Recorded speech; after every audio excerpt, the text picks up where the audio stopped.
This is exactly what the first 9 chapters of Chronicles are, God's own family tree that shows how every person on earth connects to his grand plan. These aren't just boring lists of names. They're the foundation of everything that matters in human history.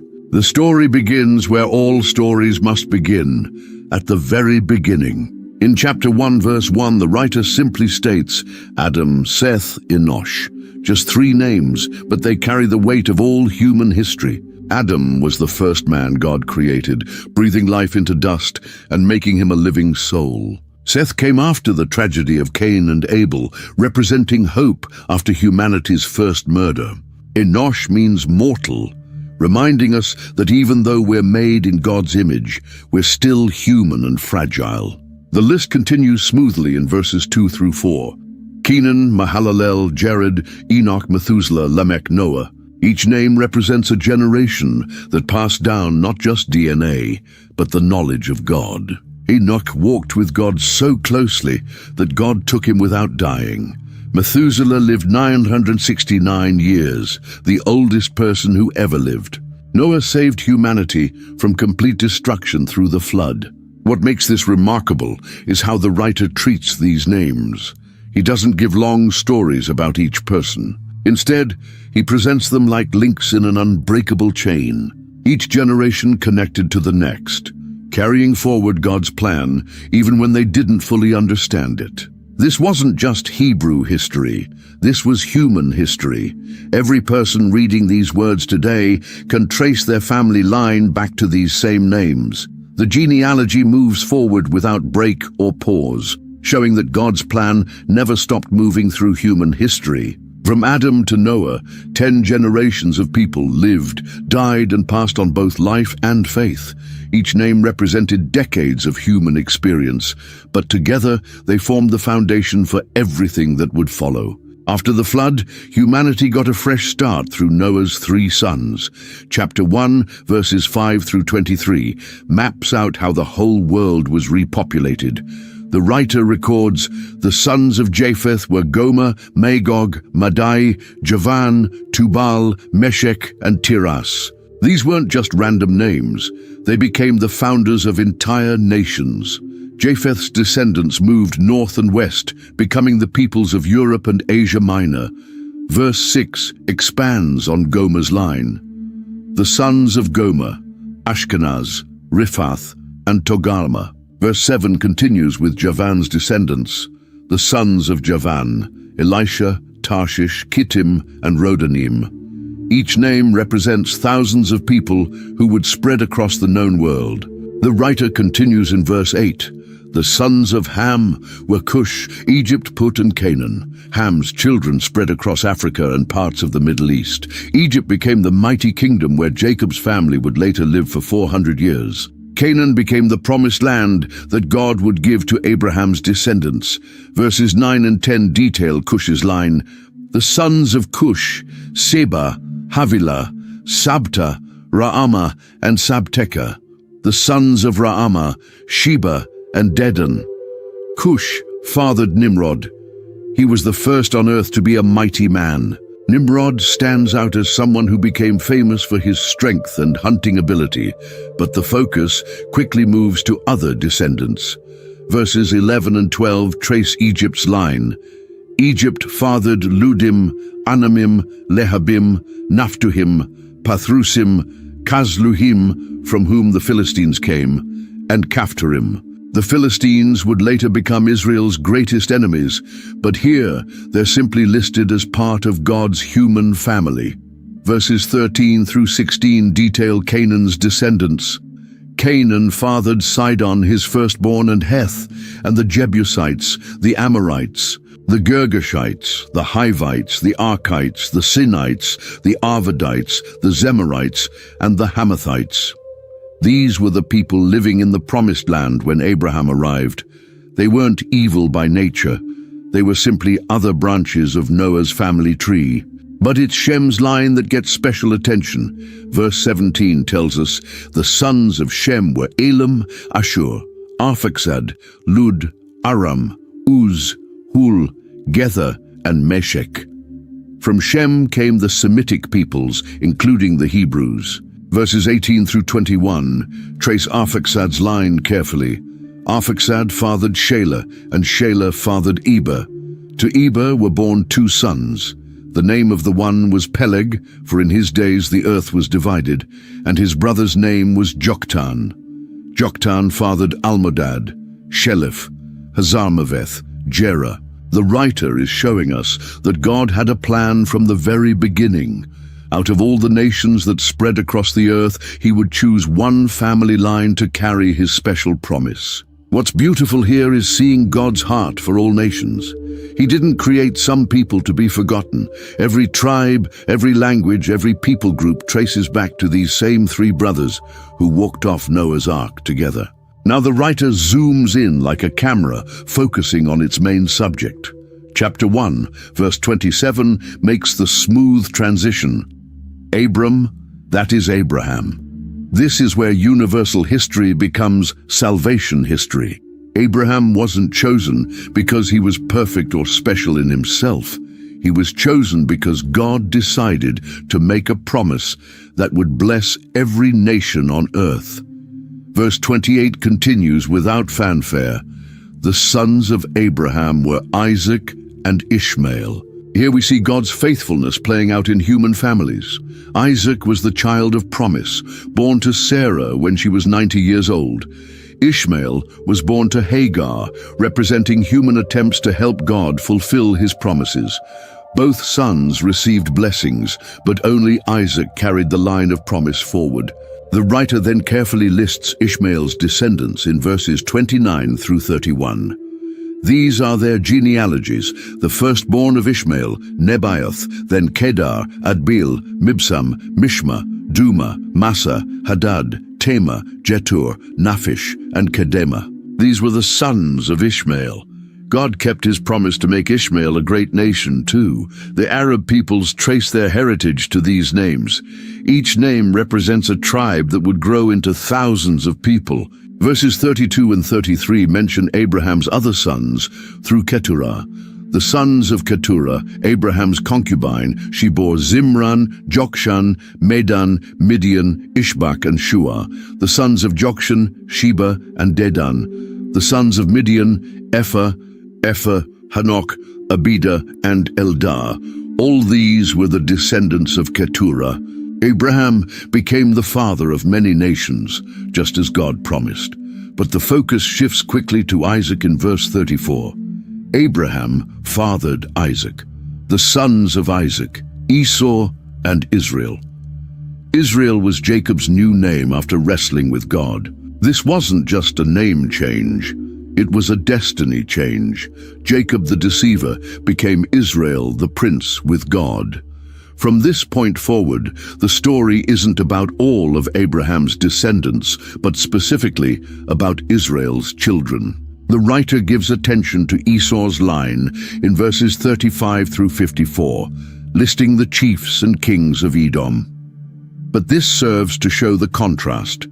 Esau's descendants became powerful in earthly terms, but Israel's descendants would carry God's spiritual promises. Both lines mattered, but they had different destinies. Chapter 2 begins the detailed breakdown of Israel's family. Verse 1 lists the foundation.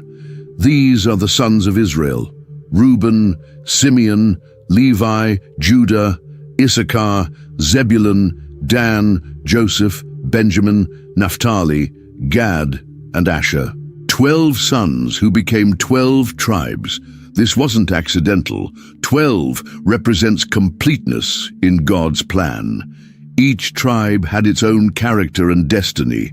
Reuben was the firstborn, but lost his birthright because of sin with his father's concubine. Simeon and Levi were scattered among the other tribes because of their violence against the people of Shechem. But God turned even their punishment into purpose. Levi became the priestly tribe, serving God in the temple. The writer doesn't just list names randomly, he organizes them to show God's order. Some tribes get more attention than others, not because some were more important, but because they played specific roles in God's plan. Joseph's tribe was divided between his two sons, Ephraim and Manasseh, making 13 tribes total, but Levi didn't get land because they were set apart for religious service. What's remarkable is how God used a broken, dysfunctional family to create a nation. These 12 brothers had jealousy, rivalry, and deep hurt between them. Joseph's brothers sold him into slavery out of jealousy. Judah slept with his daughter-in-law thinking she was a prostitute. Reuben slept with his father's concubine. Yet God wove their stories together into something beautiful and purposeful. The writer begins tracing each tribal line with careful attention to detail. This wasn't just ancient record-keeping, it was preserving the foundation of God's chosen people. Every name mattered because every person had a role in God's bigger plan. The tribes would inherit specific territories, have specific responsibilities, and contribute to Israel's overall strength in different ways. The writer spends more time on Judah than any other tribe, and there's a good reason. Chapter 2, verse 3 begins, "The sons of Judah, Onan, and Shelah. These three Bathshua the Canaanite bore to him. Now Judah's firstborn, was evil in the sight of the Lord, and he put him to death." Right from the start, we see that God's choices aren't based on human expectations. The story gets complicated. With Tamar in verses 4 and 5, his daughter-in-law Tamar also bore him Perez and Zerah. All the sons of Judah were 5. Tamar disguised herself as a prostitute to get justice from Judah when he refused to give her his third son as husband. It sounds scandalous, but Perez became an ancestor of King David, and ultimately Jesus Christ. God uses even messy situations to accomplish his purposes. The writer traces Judah's line carefully through multiple generations. Verses 9 through 12 show the progression. The sons of Hezron that were born to him, Jerahmeel, Ram, and Chelubai. Ram fathered Amminadab, and Amminadab fathered Nahshon, prince of the sons of Judah. Nahshon fathered Salmon, Salmon fathered Boaz. These names matter because they lead directly to David's family tree. Boaz married Ruth, the Moabite woman who chose to follow her mother-in-law Naomi back to Israel. Their son Obed is mentioned in verse 12. Boaz fathered Obed, Obed fathered Jesse. Jesse became the father of David, Israel's greatest king. The writer is carefully building the case that David's kingship wasn't accidental. It was part of God's plan from the beginning. But Judah's prominence wasn't just about producing kings. The writer shows how Judah's other descendants also played important roles. Verses 18 through 24 detail Caleb's line, including his son Hur and grandson Bezalel, who would later become the master craftsman for building the tabernacle. Even the artistic gifts needed for worship traced back to Judah's family. The writer continues tracing various branches of Judah's family tree through the rest of chapter 2 and into chapter 4. He mentions cities they founded, battles they fought, and skills they developed. Judah wasn't just one family. It became a complex network of clans and communities, each contributing to the tribe's overall strength and influence. While Judah carried the royal line, Levi carried something equally important, the priestly line. Chapter 6 begins with a careful record in verses 1 through 3. The sons of Levi, Gershon, Kohath, and Merari. The sons of Kohath, Amram, Izhar, Hebron, and Uzziel. The children of Amram, Aaron, Moses, and Miriam. These 3 branches of Levi's family each had specific jobs in God's worship system. From Amram came the most famous family in Hebrew history. Aaron became the first high priest. Moses led Israel out of Egypt. And Miriam was a prophetess and worship leader. One family produced the deliverer, the high priest, and a music minister. This wasn't coincidence. God was preparing them for their roles generations before they were needed. The writer lists Aaron's descendants carefully in verses 4 through 15. Eleazar fathered Phinehas. Phinehas fathered Abishua. Abishua fathered Buki. Buki fathered Uzi. Uzi fathered Zerahiah. Zerahiah fathered Merioth. Merioth fathered Amariah. Amariah fathered Ahitub. Ahitub fathered Zadok. Zadok fathered Ahimaaz. Ahimaaz fathered Azariah. Azariah fathered Johanan, and Johanan fathered Azariah. It was he who served as priest in the house that Solomon built in Jerusalem. Azariah fathered Amariah. Amariah fathered Ahitub. Ahitub fathered Zadok. Zadok fathered Shallum. Shallum fathered Hilkiah. Hilkiah fathered Azariah. Azariah fathered Sariah, and Sariah fathered Jehozadak. And Jehozadak went into exile when the Lord sent Judah and Jerusalem into exile by the hand of Nebuchadnezzar. This long list shows how God preserved the priestly line through centuries of ups and downs. Even when the kingdom fell and the people went into exile, the priestly families kept their identity intact. They knew exactly who they were and what their calling was. Zadok became the writer also details the other Levitical families. Verses 16 through 30 trace the Gershonite line, and verses 31 through 47 follow the Merarite. Your families. Each group had specific responsibilities in transporting and caring for the tabernacle. The Kohathites carried the holy objects, the Gershonites handled the curtains and coverings, and the Merarites managed the structural framework. Verses 48 through 53 explain how the Levites were set apart, and their brothers the Levites were appointed for all the service of the tabernacle of the house of God. But Aaron and his sons made offerings on the altar of burnt offering and on the altar of incense for all the work of the most holy place, and to make atonement for Israel, according to all that Moses, the servant of God, had commanded. These are the sons of Aaron: Eleazar his son, Phinehas his son, Abishua his son, Buki his son, Uzi his son, Zerahiah his son, Merioth his son, Amariah his son, Ahitub his son, Zadok his son, Ahimaaz his son. After 70 years in Babylon, something amazing happened. Chapter 9, verse 1 explains the situation. So all Israel was recorded in genealogies, and these are written in the book of the kings of Israel. And Judah was taken into exile in Babylon because of their breach of faith. The exile wasn't the end of the story. It was a new beginning that required careful attention to family records. Verse 2 describes the return. Now the first to dwell again in their possessions, in their cities, were Israel, the priests, the Levites, and the temple servants. Notice the order: regular Israelites first, then the religious leaders. God was rebuilding his people from the ground up, starting with families who remembered their heritage and were willing to leave comfortable lives in Babylon. The writer lists specific families who returned. Verse 3 shows the diversity. And in Jerusalem lived some of the people of Judah, Benjamin, Ephraim, and Manasseh. These weren't just statistics. They were families who chose to leave the comfort and security of Babylon to rebuild something that had been destroyed decades earlier. They came back with their genealogies intact, knowing exactly which tribe they belonged to and what their responsibilities were. Verses 4 through 6 detail some of the Judahite families. Uthai, the son of Ammihud, son of Omri, son of Imri, son of Bani, from the sons of Perez, the son of Judah, and of the Shilonites, Asaiah the firstborn, and his sons. Of the sons of Zerah, Jul, and their kinsmen, 690.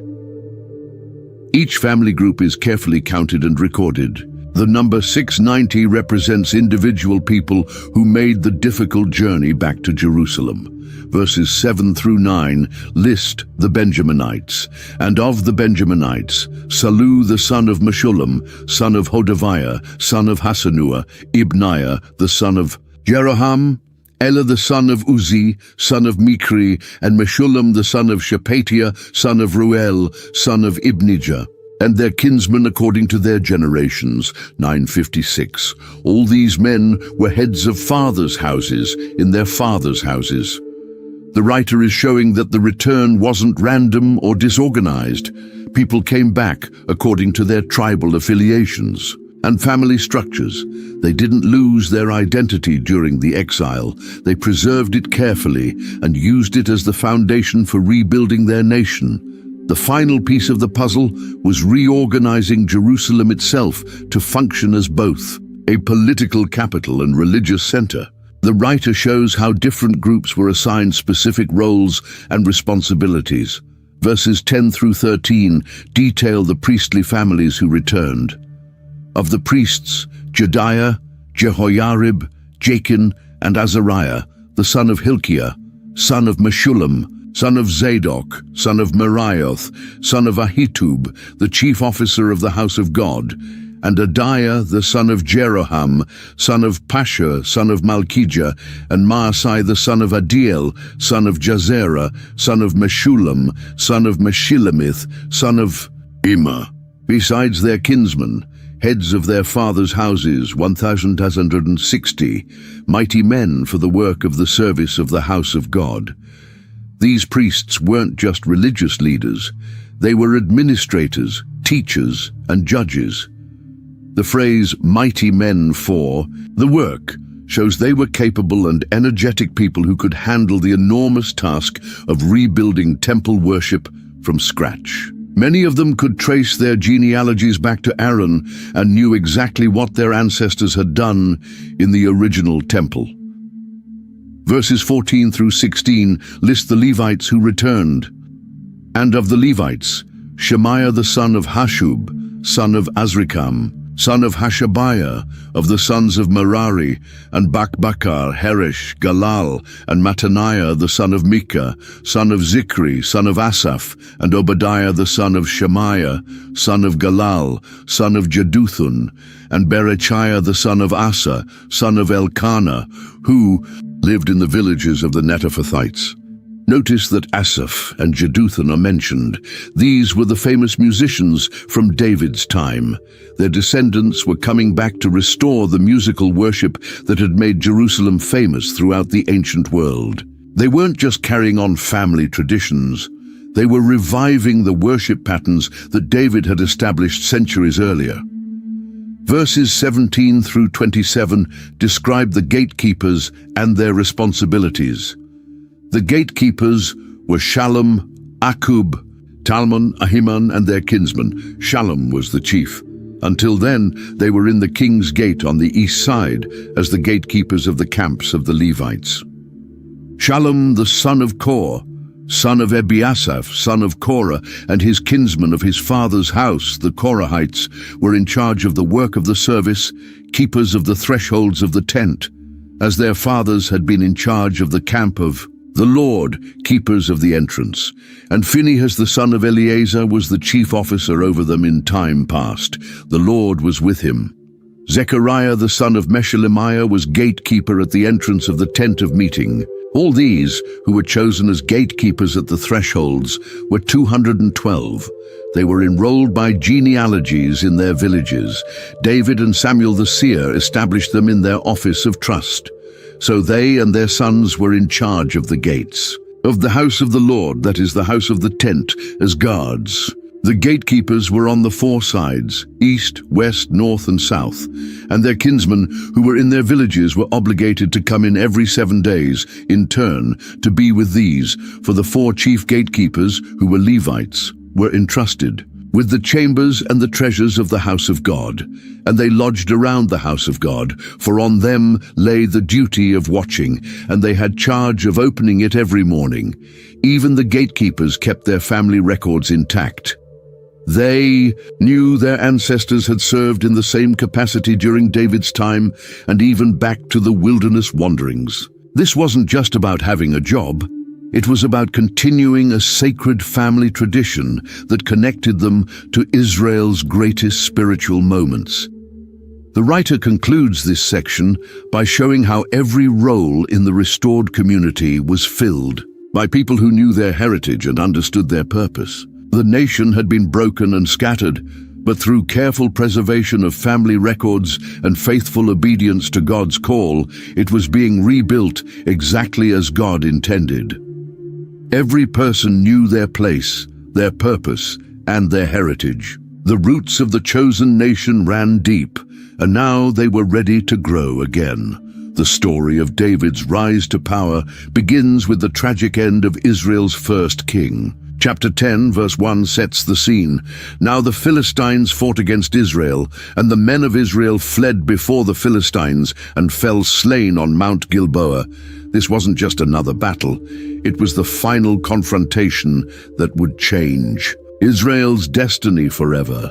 Verse 2 continues the grim account, and the Philistines overtook Saul and his sons. And the Philistines struck down Jonathan and Abinadab and Malchishua, the sons of Saul. Jonathan had been David's closest friend, the one who protected him when Saul tried to kill him. Now Jonathan lay dead on the battlefield, along with his brothers. The royal family was being wiped out in a single day. The writer shows us Saul's final moments in verses 3 and 4.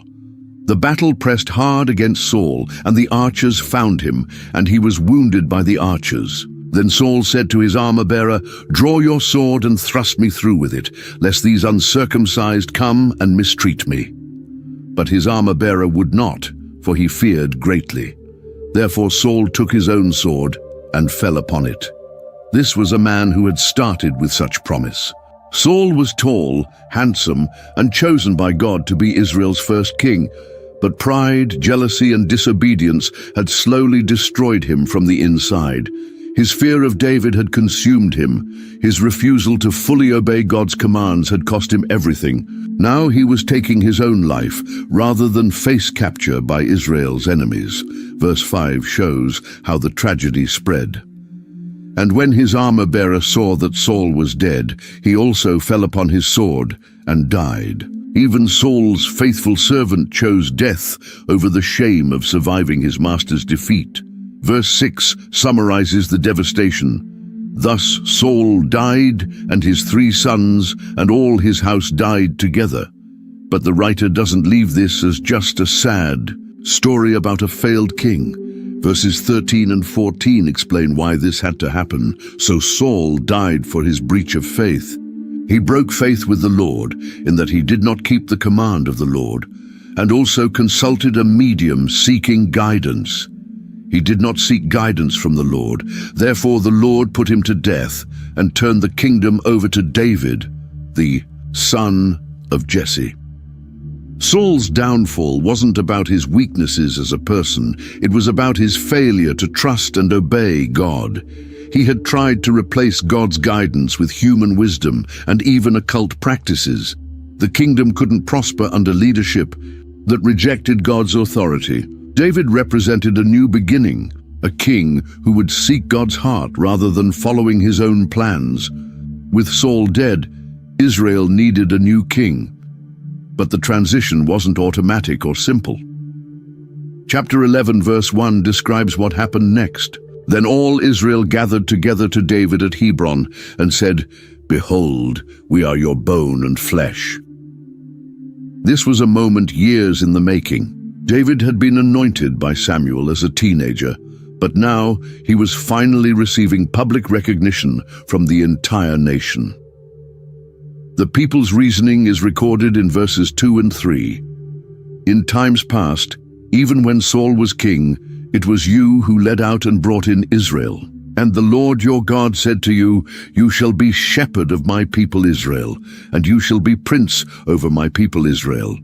So all the elders of Israel came to the king at Hebron, and David made a covenant with them at Hebron before the Lord. And they anointed David king over Israel, according to the word of the Lord, by Samuel. This wasn't just political maneuvering, it was the fulfillment of God's promise. The elders remembered how David had led their armies to victory.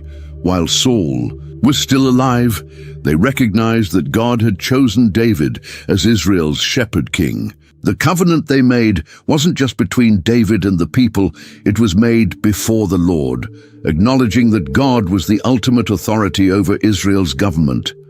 The writer emphasizes that this happened according to the word of the Lord by Samuel. David's kingship wasn't based on military conquest or political ambition. It was the direct result of God's choice, spoken through his prophet years earlier. The long wait was over, but it had served its purpose. Both David and the nation were ready for this moment. David was 30 years old when he became king, and he would rule for 40 years. But his reign didn't begin with inherited power or easy circumstances.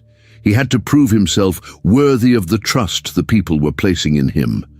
The anointing at Hebron was just the beginning of his real work as Israel's leader. David's first major decision as king showed his brilliant strategic thinking. Instead of ruling from Saul's old capital, he chose to conquer a completely new city that would belong to no single tribe. Chapter 11 verse 4 tells us, "And David and all Israel went to Jerusalem, that is, Jebus, where the Jebusites were, the inhabitants of the land." The Jebusites had controlled this mountain fortress for centuries. They were so confident in their defenses that verse 5 records their taunt. "The inhabitants of Jebus said to David, 'You will not come in here.'" They believed their city was impossible to capture. The steep valleys on three sides and the strong walls made it seem impregnable. But David saw what others missed. Verse 5 continues, "Nevertheless, David took the stronghold of Zion, that is, the city of David." The writer doesn't give us all the details of how the conquest happened, but other biblical accounts tell us that David's men found a way through the water system that supplied the city. What seemed impossible became possible through clever tactics and brave soldiers. Verse 6 reveals David's motivational strategy. David said, "Whoever strikes the Jebusites first shall be chief and commander." And Joab, the son of Zeruiah, went up first, so he became chief. David knew how to inspire his men to extraordinary courage.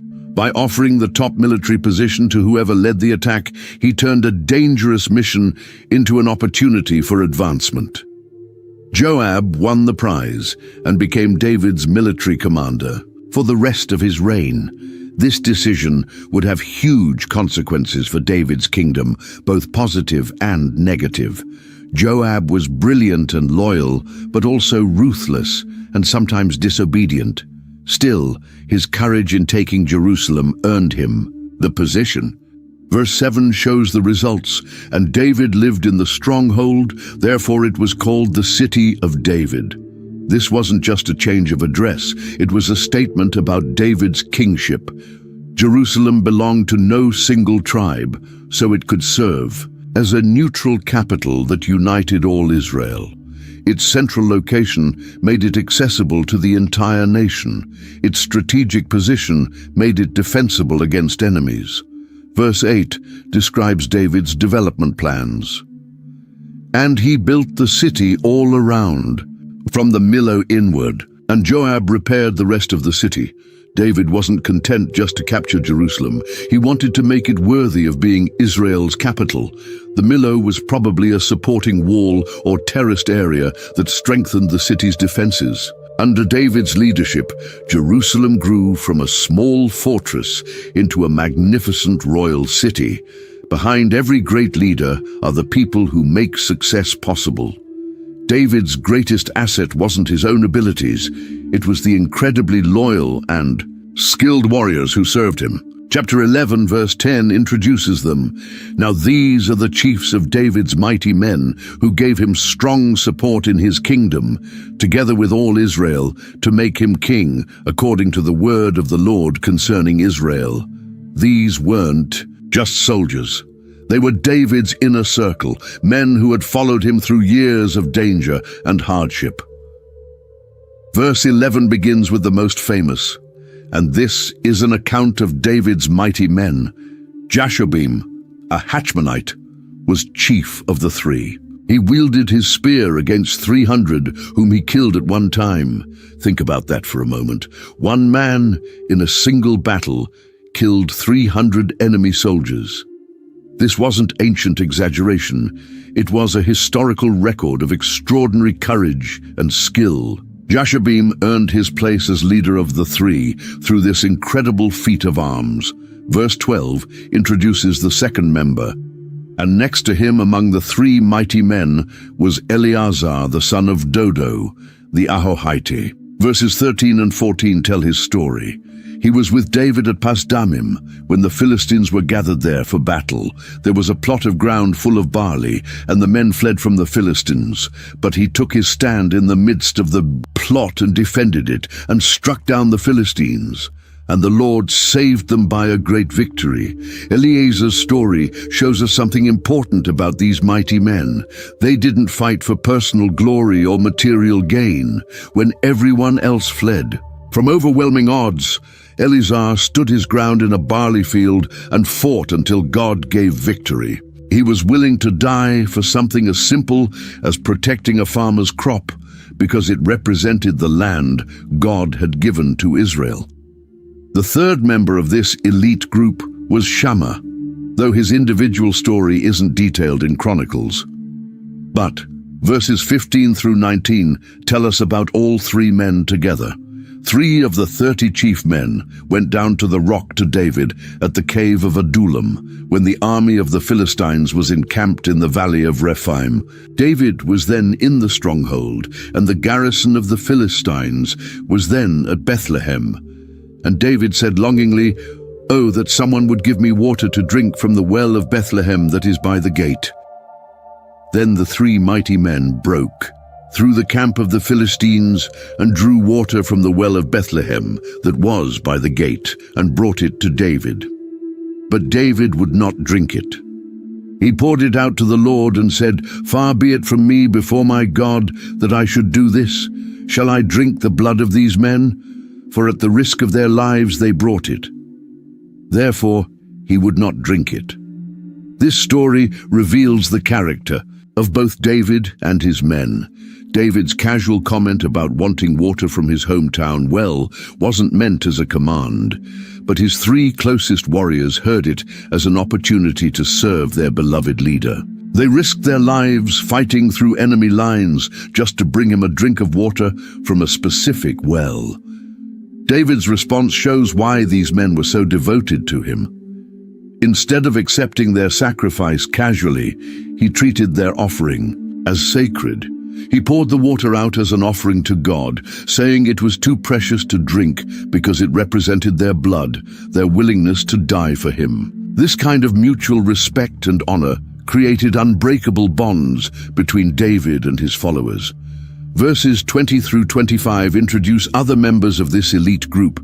Now Abishai, the brother of Joab, was chief of the 30, and he wielded his spear against 300 men and killed them and won a name beside the 3.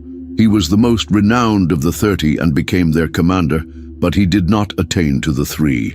And Benaiah, the son of Jehoiada, was a valiant man. Of Kabzeel, a doer of great deeds. He struck down 2 Ariels of Moab.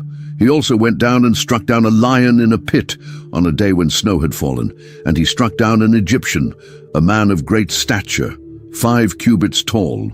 The Egyptian had in his hand a spear like a weaver's beam, but Benaiah went down to him with a staff and snatched the spear out of the Egyptian's hand and killed him with his own spear. These things did Benaiah the son of Jehoiada, and won a name beside the 3 mighty men. He was renowned among the 30, but he did not attain to the 3. And David set him over his bodyguard. Benaiah's exploits sound like something from an action movie. He killed a lion in a snowy pit. Imagine the courage required to follow a dangerous animal into a confined space during bad weather. He defeated a giant Egyptian warrior who was over 7 feet tall and armed with a massive spear, using nothing but a staff. These weren't lucky victories. They showed incredible skill, courage, and strength. The writer continues listing the 30 mighty men through verse 47, giving us names like Asahel, Elhanan, Shammath, Helez, and many others. Each name represents a warrior who had proven his loyalty and courage in service to David. Some we know stories about, others are just names to us now. But each one mattered in building David's kingdom. These men came from different tribes and backgrounds, but they were united in their devotion to David and their commitment to establishing God's kingdom in Israel. They represent the kind of followers every leader dreams of having: skilled, loyal, brave, and willing to sacrifice for something greater than themselves. David's support didn't come only from the famous 30 mighty men. Chapter 12 shows us how his following grew from a small band of outcasts to a national army. The chapter begins with those who joined him while he was still hiding from Saul at Ziklag. Verses 1 and 2 introduce these early supporters.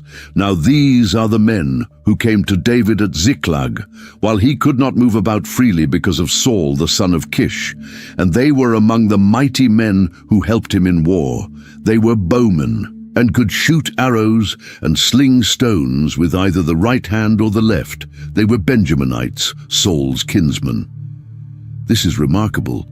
Benjamin was Saul's own tribe, yet some of its best warriors were defecting to David. These weren't just ordinary soldiers. They were elite fighters who could use both hands equally well with their weapons. Their decision to join David showed that even people from Saul's own family recognized that God was with David instead of with their king. Verses 8 through 15 describe another group that joined David. From the Gadites, there went over to David, at the stronghold in the wilderness, mighty and experienced warriors, expert with shield and spear, whose faces were like the faces of lions, and who were swift as gazelles upon the mountains. The description continues with specific names and their abilities. These were professional soldiers who could have served any king, but they chose to follow David during his most difficult period.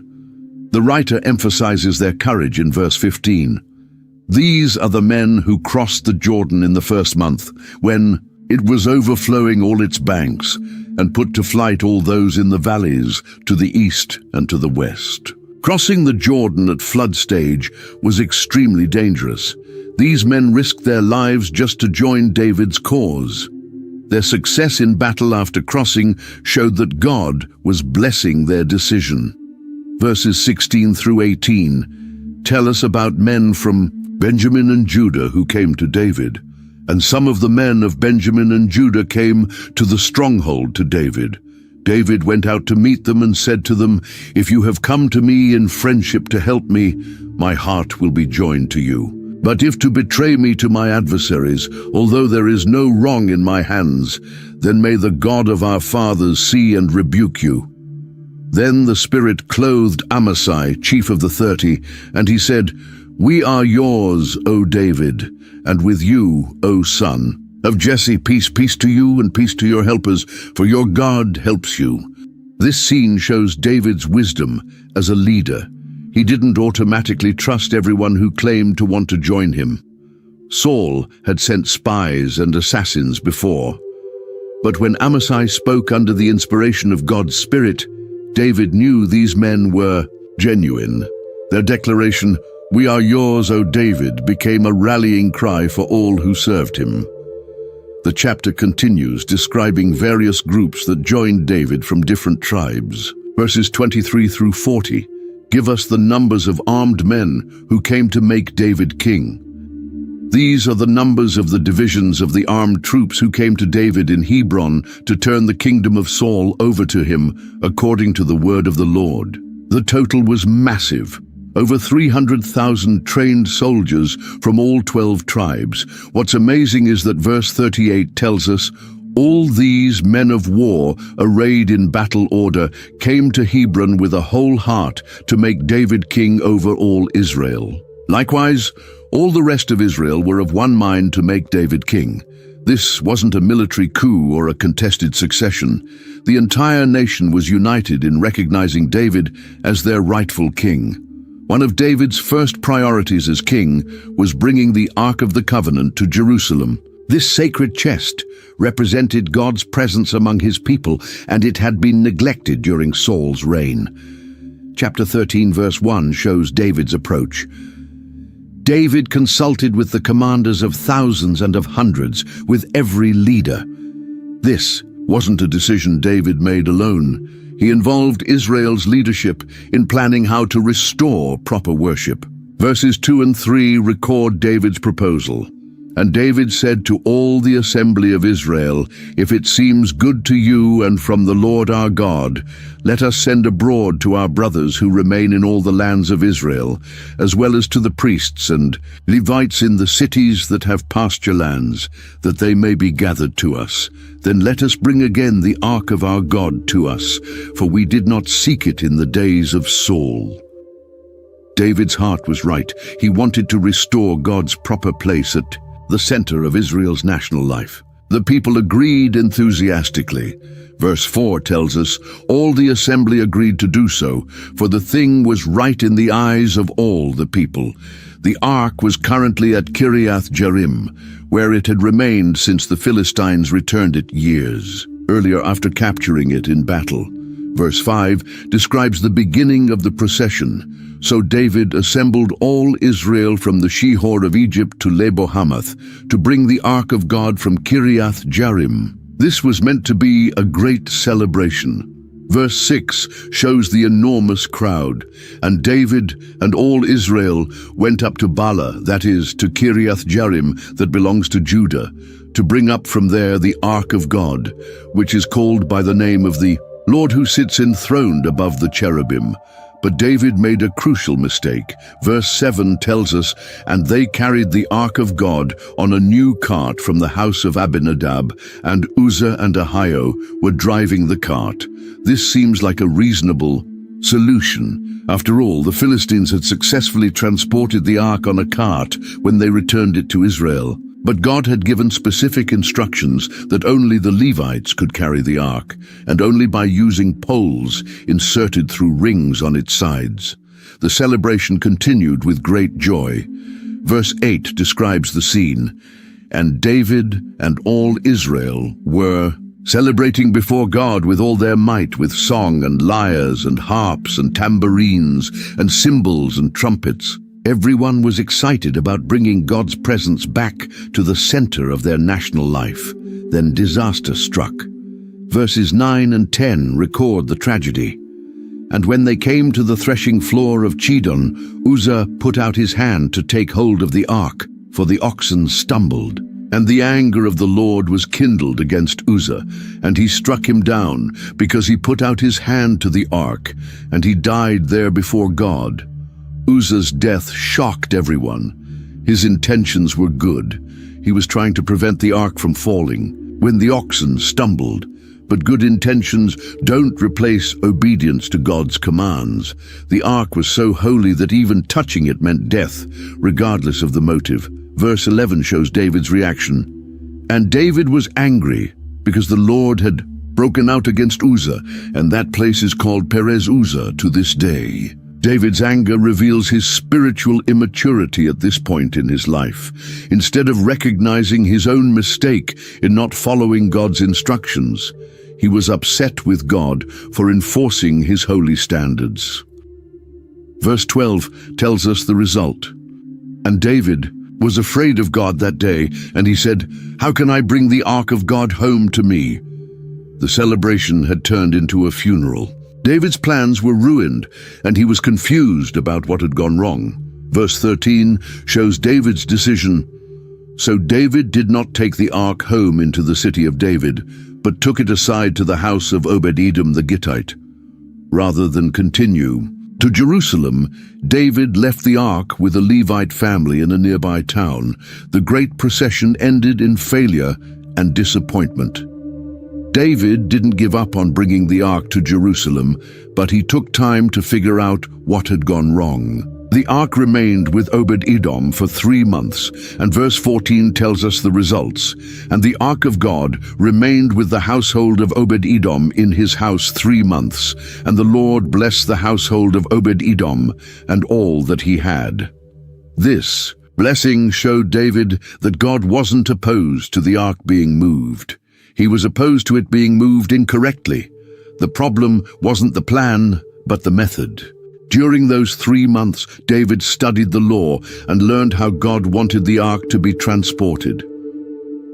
Chapter 15, verse 1 shows David's renewed preparation. David built houses for himself in the city of David, and he prepared a place for the ark of God and pitched a tent for it. This time David was being much more careful. He wasn't just moving the ark, he was preparing a proper place for it to rest. Verse 2 reveals what David had learned. Then David said that no one but the Levites may carry the ark of God, for the Lord has chosen them to carry the ark of the Lord and to minister to him forever. This was the key insight David had missed the first time. God had given specific instructions about who could handle the ark and how it should be transported. Verses 3 and 4 show David's new approach. And David assembled all Israel at Jerusalem to bring up the ark of the Lord to its place, which he had prepared for it. And David gathered together the sons of Aaron and the Levites. This time David called specifically for the priests and Levites, the people God had designated for this task. The writer lists the Levitical families David summoned in verses 5 through 10. Of the sons of Kohath, Uriel the chief, with 120 of his brothers. Of the sons of Merari, Asaiah the chief, with 220 of his brothers. Of the sons of Gershon, Joel the chief, with 130 of his brothers. Of the sons of Elizaphan, Shemaiah the chief, with 200 of his brothers. Of the sons of Hebron, Eliel the chief, with 80 of his brothers. Of the sons of Uzziel, Aminadab the chief, with 112 of his brothers. These weren't just any Levites, they were the family heads and their trained assistants. David was making sure he had enough qualified people to handle the ark properly. The total was 862 Levites specifically prepared for this sacred task. Verses 11 through 13 record David's instructions to the Levitical leaders. Then David summoned the priests Zadok and Abiathar, and the Levites Uriel, Asaiah, Joel, Shemaiah, Eliel, and Aminadab, and said to them, "You are the heads of the fathers' houses of the Levites. Consecrate yourselves, you and your brothers, so that you may bring up the ark of the Lord, the God of Israel, to the place that I have prepared for it. Because you did not carry it the first time, the Lord our God broke out against us, for we did not seek him according to the rule." David had learned his lesson. He took full responsibility for the previous failure and made sure it wouldn't happen again. The phrase, "we did not seek him according to the rule," shows that David now understood the importance of following God's specific instructions rather than doing what seemed reasonable to human thinking. Verse 14 tells us the result.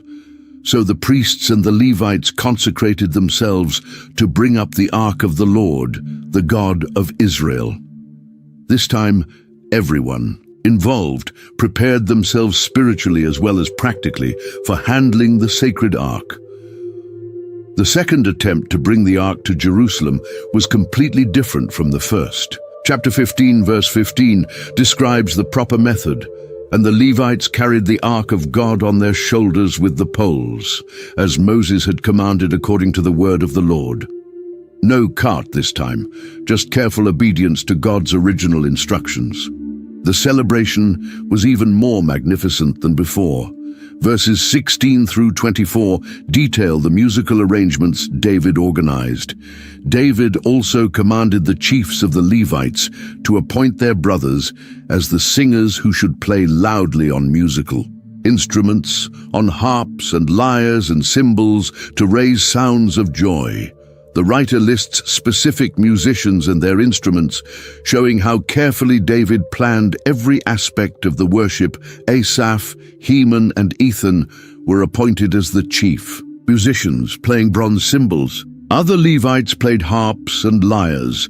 Still others served as gatekeepers for the ark.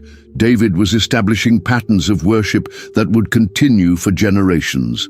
Verse 25 describes the procession. So David and the elders of Israel and the commanders of thousands went to bring up the ark of the covenant of the Lord from the house of Obed-Edom with rejoicing. This time there was no fear or uncertainty, only joy and celebration. Verse 26 tells us something remarkable. And because God helped the Levites who were carrying the ark of the covenant of the Lord, they sacrificed 7 bulls and 7 rams. God's blessing was evident from the beginning.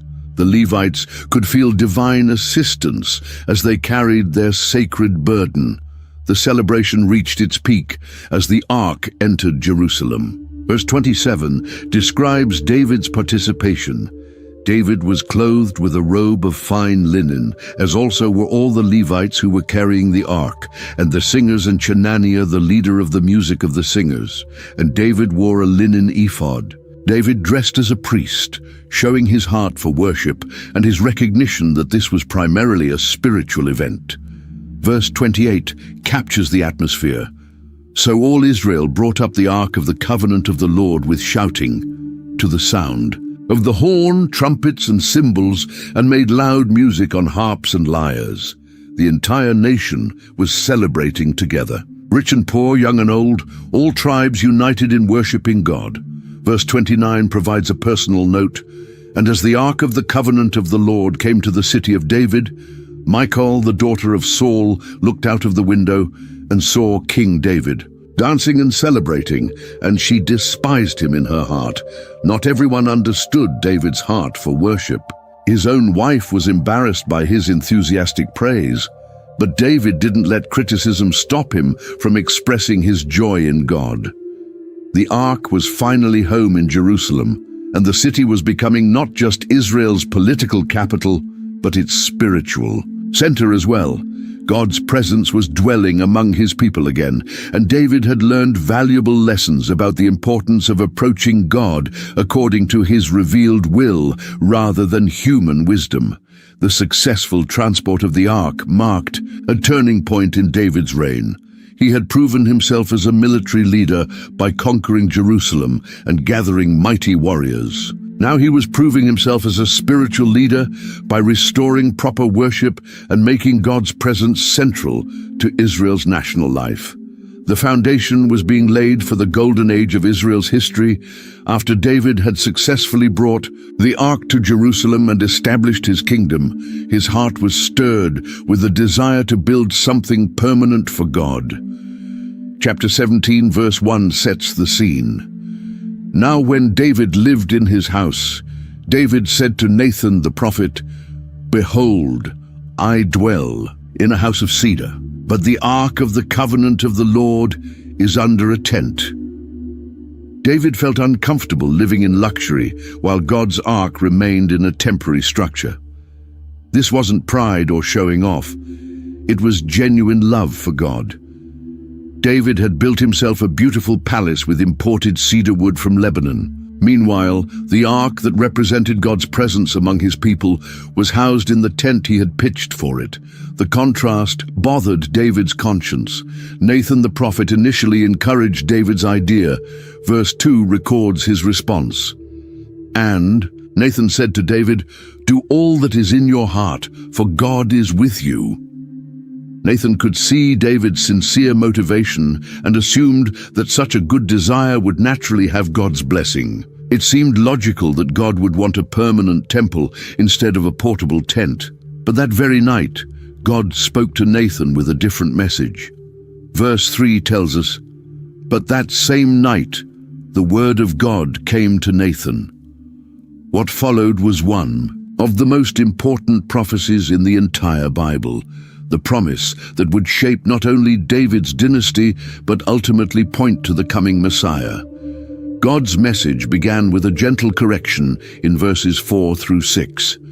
"Go and tell my servant David, thus says the Lord, you shall not build me a house to dwell in." For I have not lived in a house since the day I brought up Israel from Egypt to this day, but I have gone from tent to tent and from dwelling to dwelling. In all places where I have moved with all Israel, did I speak a word with any of the judges of Israel, whom I commanded to shepherd my people, saying, Why have you not built me a house of cedar? God wasn't rejecting David's desire to honor him.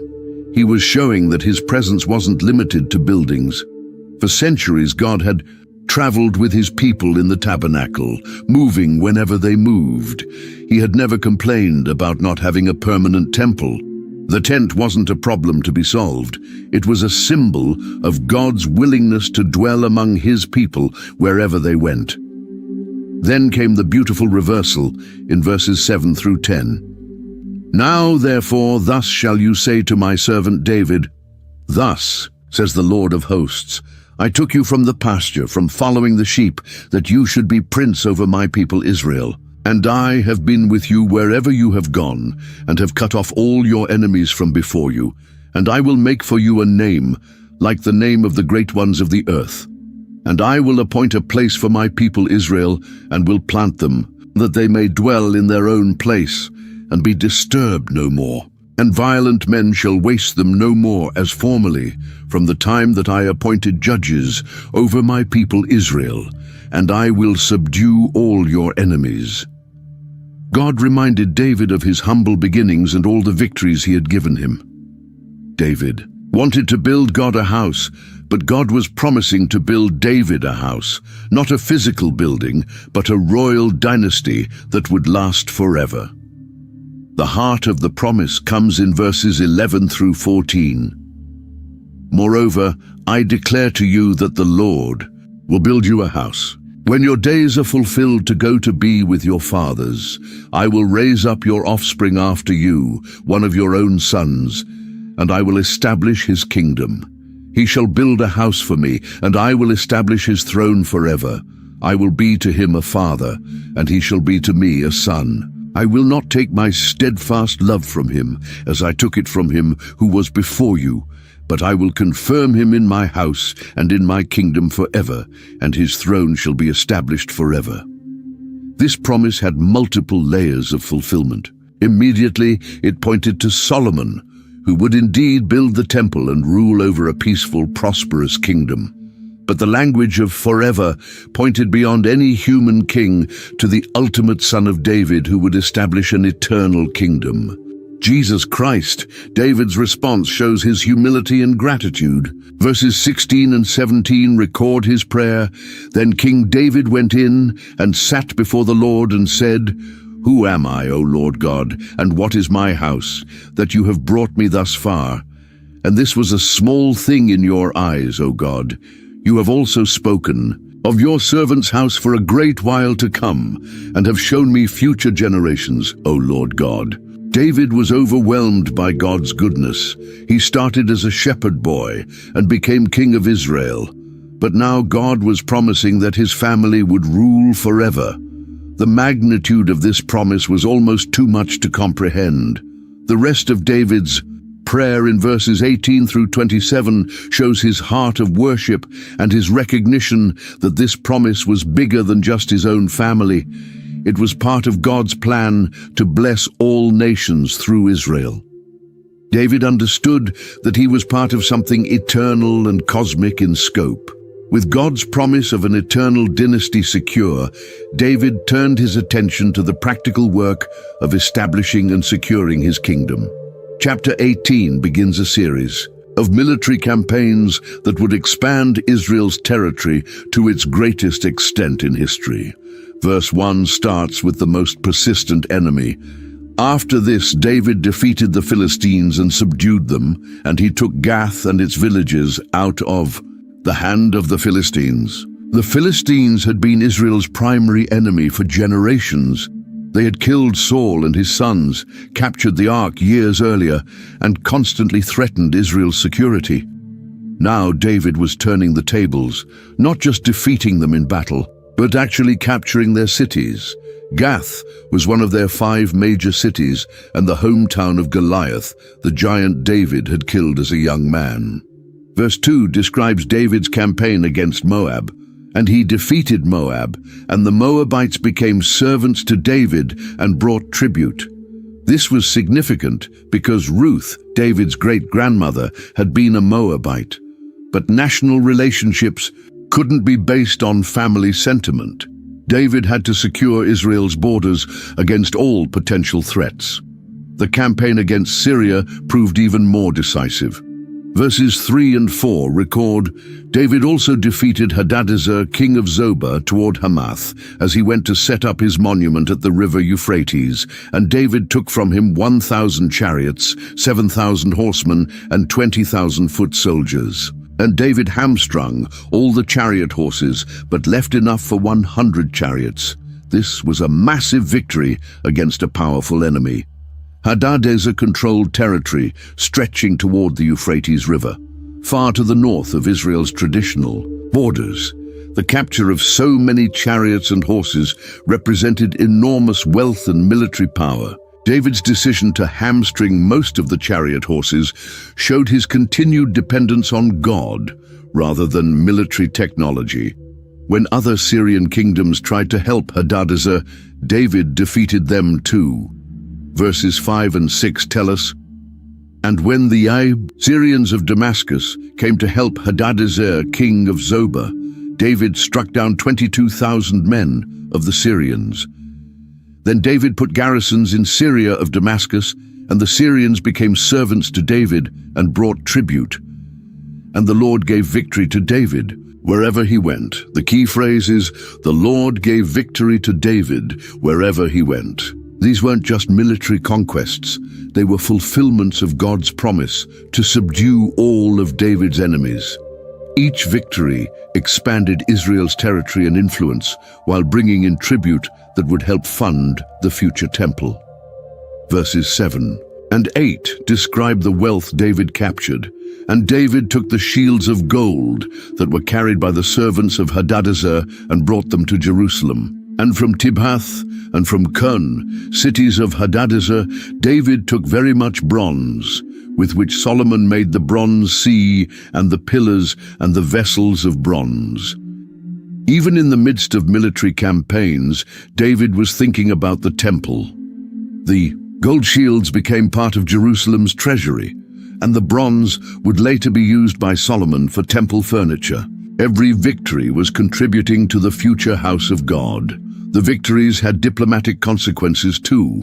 Verse 9 and 10 record, "When Tou, king of Hamath, heard that David had defeated the whole army of Hadadezer, king of Zobah, he sent his son Hadoram to King David to ask about his welfare and to bless him because he had fought against Hadadezer and defeated him. For Hadadezer had been at war with Tou, and he sent all sorts of articles of gold, of silver, and of bronze. King Tou recognized that David was now the dominant power in the region. By sending tribute and congratulations, he was essentially acknowledging David's supremacy and seeking peace rather than war. This pattern repeated throughout the region as other kings realized they couldn't successfully oppose Israel's expanding power. Verse 11 shows David's heart. "These also King David dedicated to the Lord, together with the silver and gold that he had carried off from all the nations, from Edom, Moab, the Ammonites, the Philistines, and Amalek." Every victory, every treasure captured was dedicated to God's service. David saw himself as God's steward, not the owner of his conquests. Military victory was only the first step in building a successful kingdom. David also had to create an effective government that could manage Israel's expanded territory and growing wealth. Chapter 18, verses 14 through 17, give us a snapshot of David's administration. "So David reigned over all Israel, and he administered justice and equity to all his people."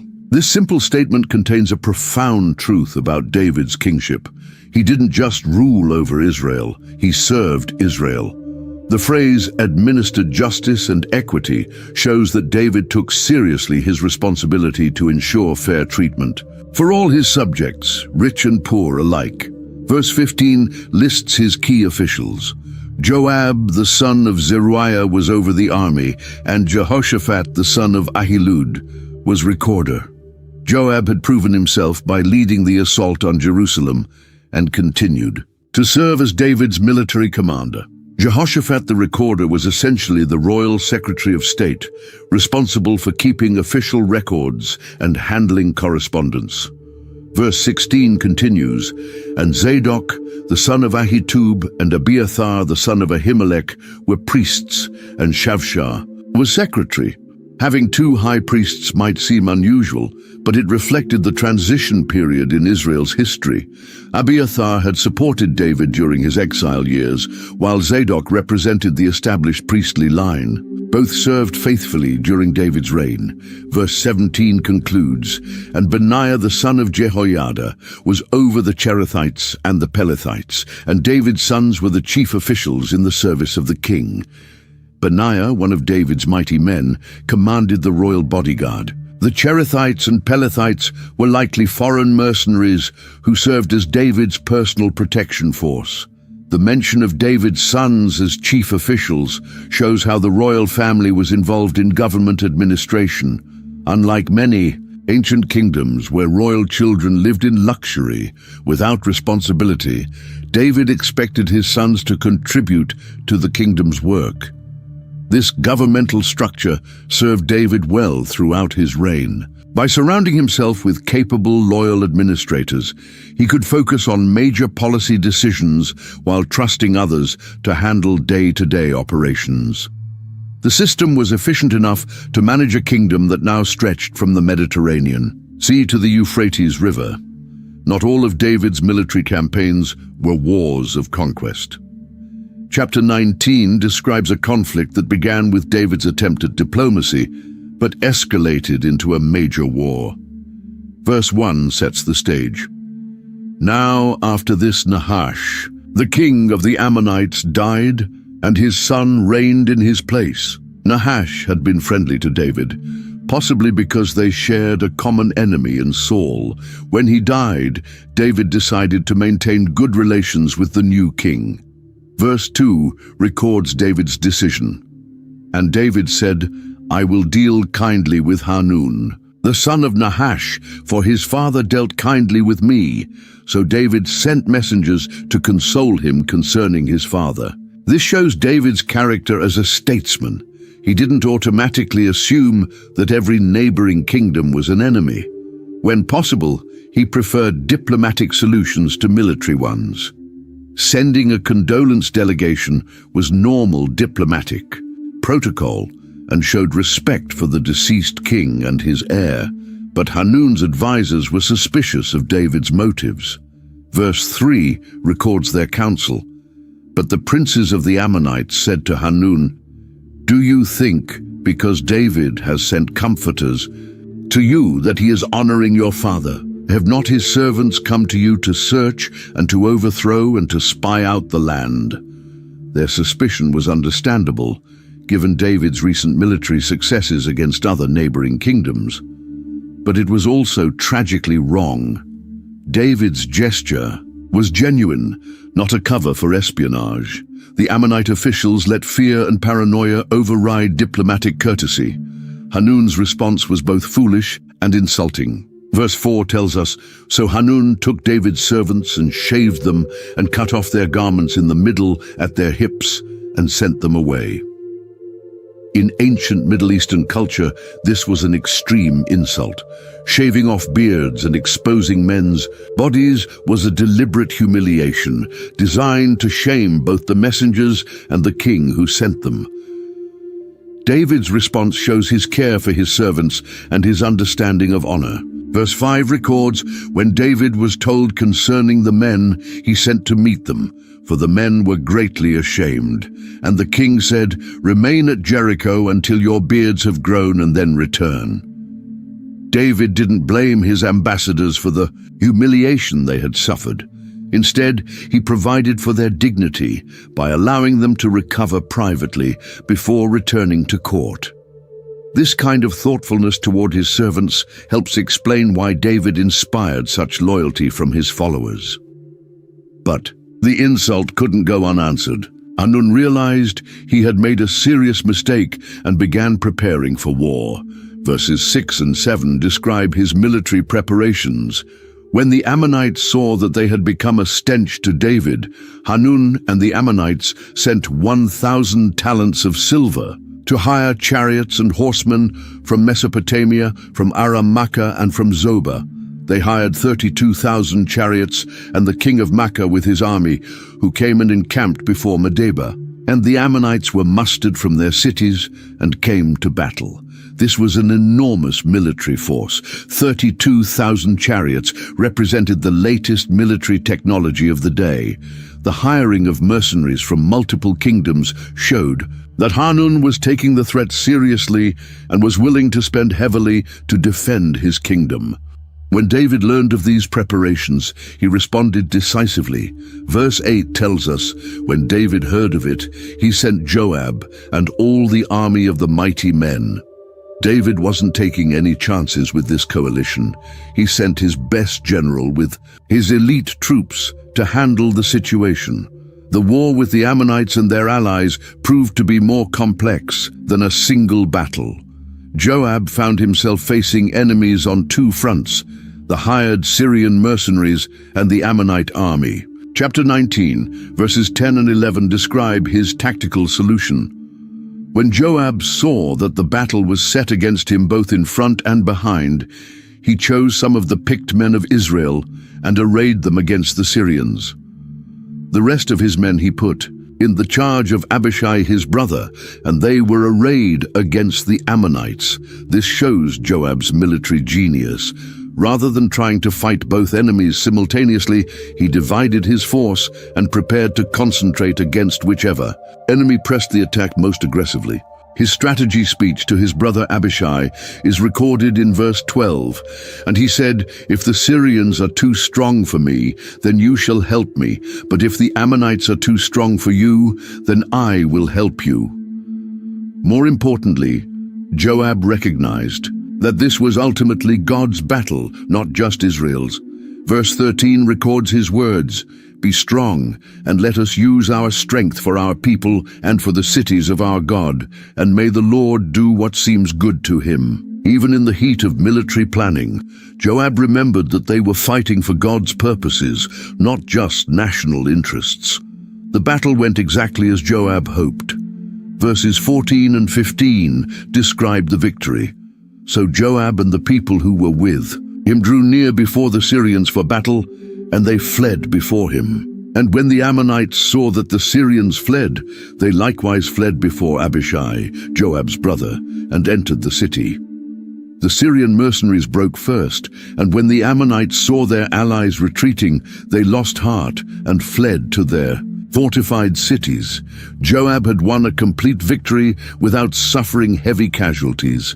The hired coalition had collapsed without achieving any of its objectives, but the Syrians weren't finished. Verse 16 tells us, "But when the Syrians saw that they had been defeated by Israel, they sent messengers and brought out the Syrians who were beyond the Euphrates, with Shophak, the commander of the army of Hadadezer, at their head." This was a much larger force than the original mercenary army. David himself took command for this second phase of the war. Verses 17 and 18 record the decisive battle. "And when it was told to David, he gathered all Israel together and crossed the Jordan and came to them and drew up his forces against them. And when David set his battle in array against the Syrians, they fought with him.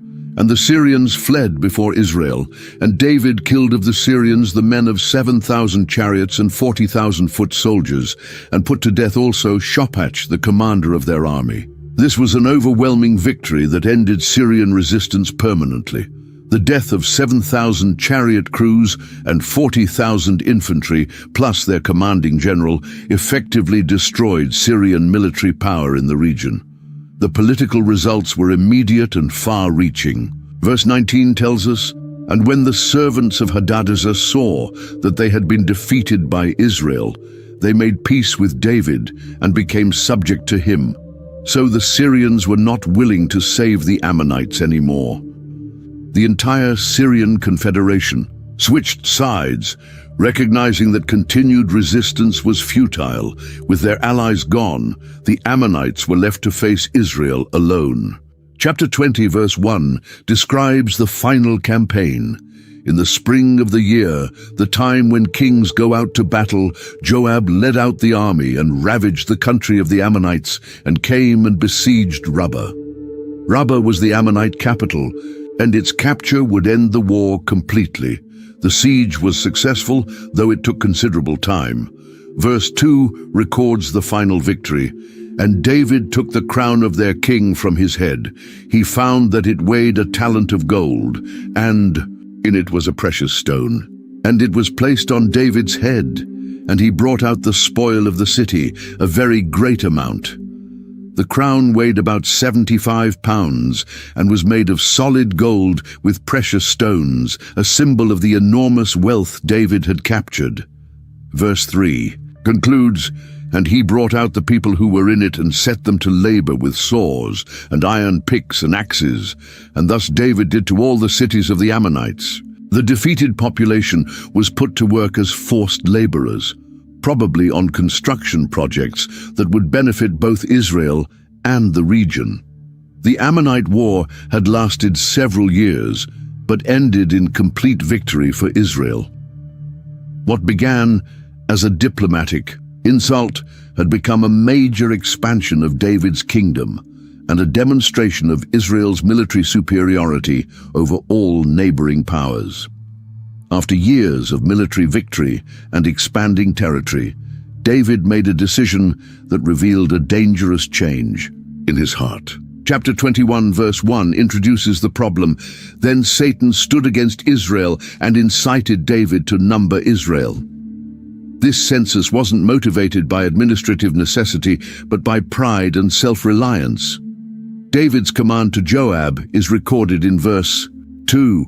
So David said to Joab and the commanders of the army, "Go number Israel from Beersheba to Dan, and bring me a report, that I may know their number."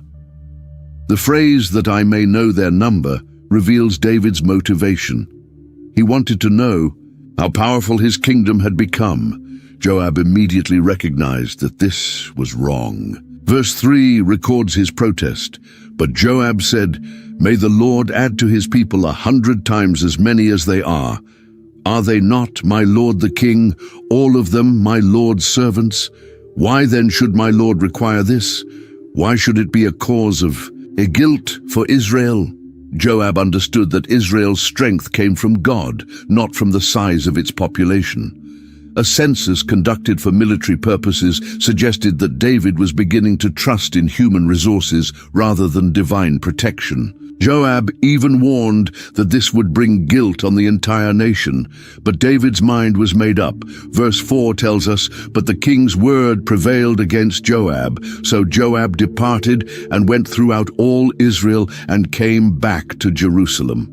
Even though Joab was David's most trusted general and closest advisor, David overruled his objections and insisted the census be completed. The census took considerable time to complete. Verse 5 gives us the final numbers. "And Joab gave the sum of the numbering of the people to David. In all Israel there were 100,000 men who drew the sword, and in Judah 470,000 who drew the sword." This represented an enormous military force, over 1.5 million trained soldiers. But Joab's resistance to the project continued.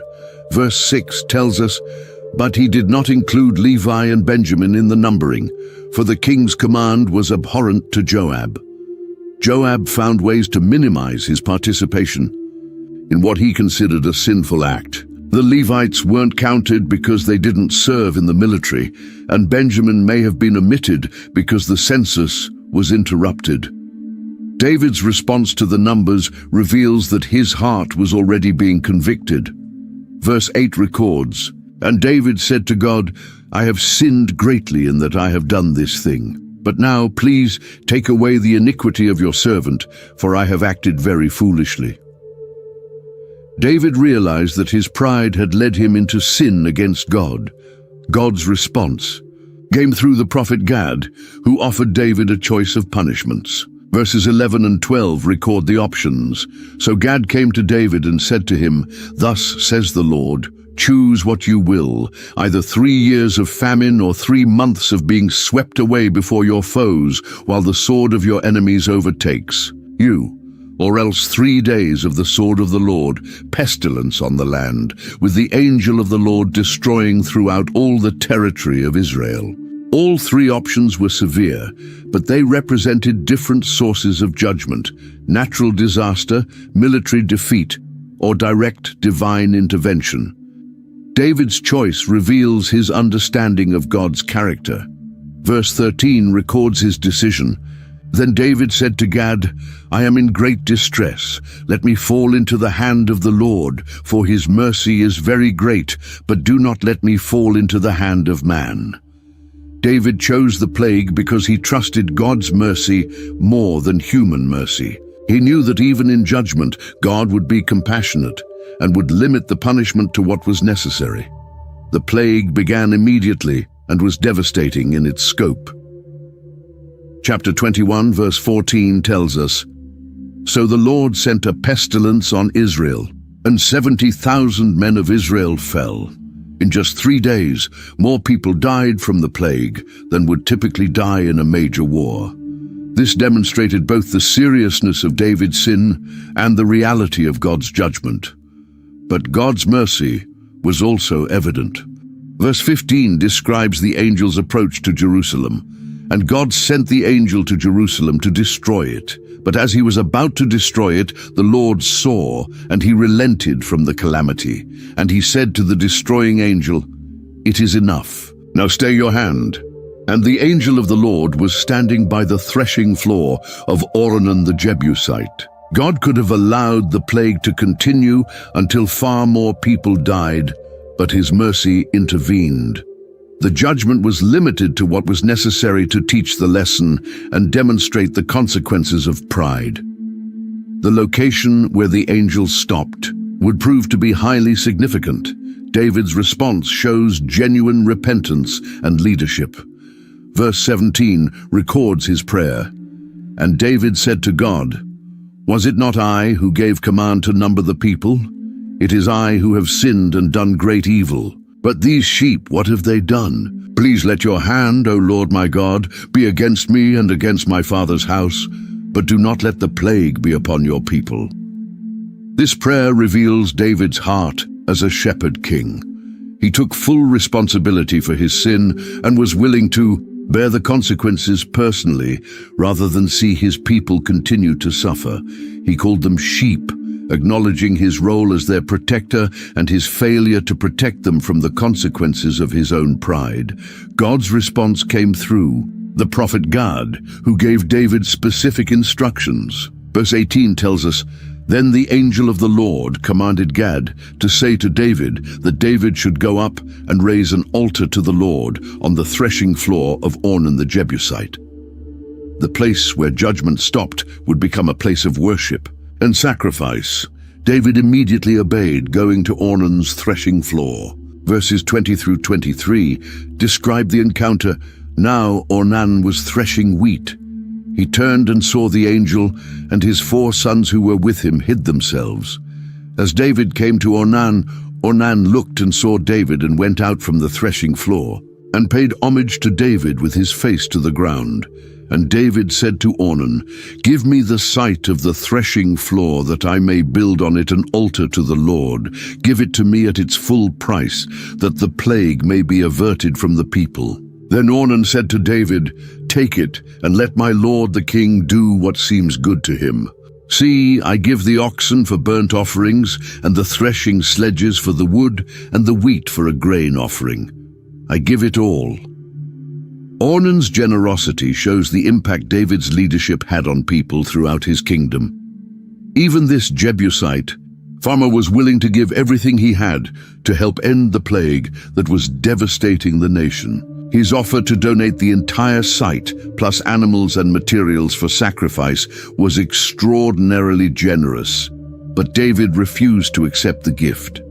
Verse 24 records his response. "But King David said to Ornan, 'No, but I will buy them for the full. price. I will not take for the Lord what is yours, nor offer burnt offerings that cost me nothing.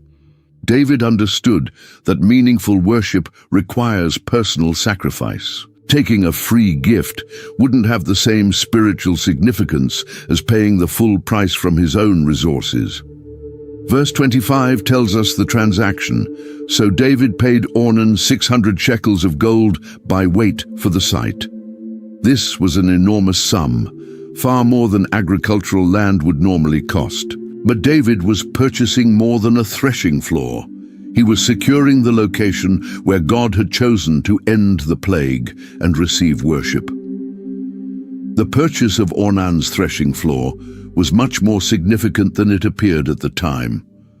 This would become the location of Solomon's temple and the center of Jewish worship for centuries to come. David's immediate response to God's command shows his heart for worship and his understanding of the seriousness of the moment. Verse 26 describes David's sacrifice, and David built there an altar to the Lord and presented burnt offerings and peace offerings and called on the Lord. And the Lord answered him with fire from heaven upon the altar of burnt offering. The fire from heaven was God's sign of acceptance, showing that the sacrifice was pleasing and the plague would end. This divine fire was similar to what had happened when the tabernacle was first dedicated and when Elijah later challenged the prophets of Baal on Mount Carmel. It was God's unmistakable sign that he had accepted the worship and the location was now sacred. The plague stopped immediately, confirming that God's wrath had been satisfied. Verse 27 tells us the result.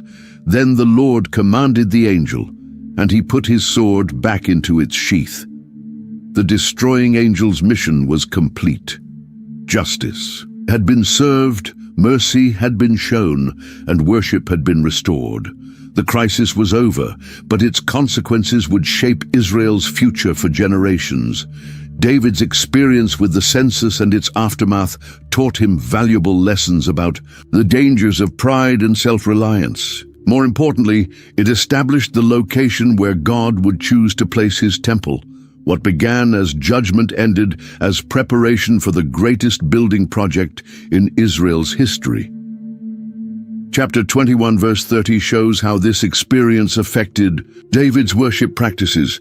But David could not go before it to inquire of God, for he was afraid because of the sword of the angel of the Lord. The traditional place of worship at Gibeon no longer seemed adequate after David had seen God's power demonstrated so dramatically at the threshing floor.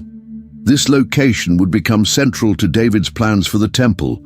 He had found not just a place to offer sacrifice, but the place where God had chosen to receive worship from his people. The purchase of the threshing floor was actually the first step in building the temple, though neither David nor Ornan realized it at the time. The entire episode of the census, plague, and purchase demonstrates how God can use even human failures to accomplish his purposes. David's pride led to national suffering, but it also led to the identification of the temple site and a deeper understanding of God's mercy and justice. The consequences of sin were real and severe, but God's ultimate purpose was redemptive rather than merely punitive. With the location of the future temple established and God's blessing confirmed, David threw himself into the most ambitious preparation project in ancient history. Chapter 22 verse 1 shows his recognition of what had been revealed. Then David said, "Here shall be the house of the Lord God, and here the altar of burnt offering for Israel." The threshing floor where the plague had ended would become the site of Solomon's temple. David understood that he wouldn't be the one to build the temple, but that didn't stop him from preparing everything possible for his successor. Verse 2 describes the beginning of his preparations. David commanded to gather together the resident aliens who were in the land of Israel, and he set stone cutters to prepare dressed stones for building the house of God. David was organizing a massive workforce to quarry and shape the stones that would form the temple's foundation and walls. The scale of David's preparations was staggering. Verses 3 and 4 give us some indication of the quantities involved. David also provided great quantities of iron for nails, for the doors of the gates, and for clamps, as well as bronze in quantities beyond weighing, and cedar trees without number. For the Sidonians and Tyrians brought great quantities of cedar to David. The phrase, quantities beyond weighing, suggests amounts so large that keeping precise records became impractical. David's motivation is explained in verse 5. For David said, Solomon, my son is young and inexperienced, and the house that is to be built for the Lord must be exceedingly magnificent, of fame and glory throughout all lands. I will therefore make preparation for it. So David provided materials in great quantity before his death. This wasn't about making Solomon's job easier. It was about ensuring that God's house would be worthy of his glory.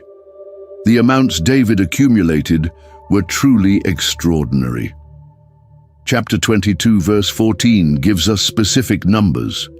With great pains I have provided for the house of the Lord 100,000 talents of gold, 1,000 talents of silver, and bronze and iron beyond weighing, for there is so much of it.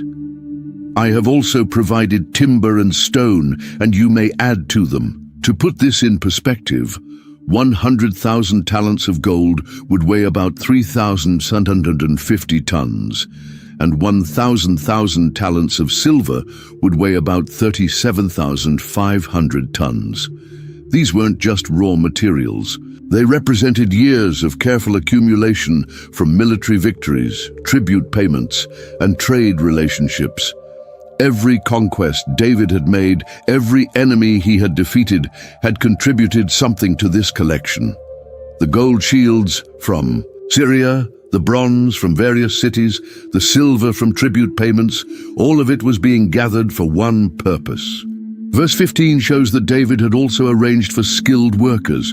You have an abundance of workmen, stonecutters, masons, carpenters, and all kinds of craftsmen without number, skilled in working gold, silver, bronze, and iron. David wasn't just collecting materials. He was assembling the human resources needed to turn those materials into a magnificent temple. The writer emphasizes David's personal investment in verse 16. Of the gold, silver, bronze, and iron there is no limit. Arise and work, the Lord be with you. David had literally given everything he could to ensure the temple would be built according to God's standards rather than human limitations. David knew that accumulating materials was only part of preparing for the temple. Solomon would need wisdom, encouragement, and clear direction to complete such an enormous project. Chapter 22, verses 6 through 16, record David's personal instructions to his son, showing both kingly authority and fatherly love. The conversation begins with David explaining why he couldn't build the temple himself. Verses 7 and 8 record his words, My son, I had it in my heart to build a house to the name of the Lord my God. But the word of the Lord came to me, saying, You have shed much blood and have waged great wars.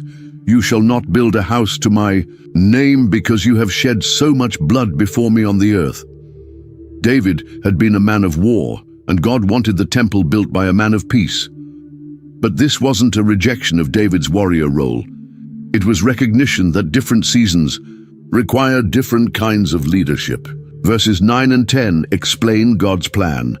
Behold, a son shall be born to you, who shall be a man of rest. I will give him rest from all his surrounding enemies. For his name shall be Solomon, and I will give peace and quiet to Israel in his days. He shall build a house for my name.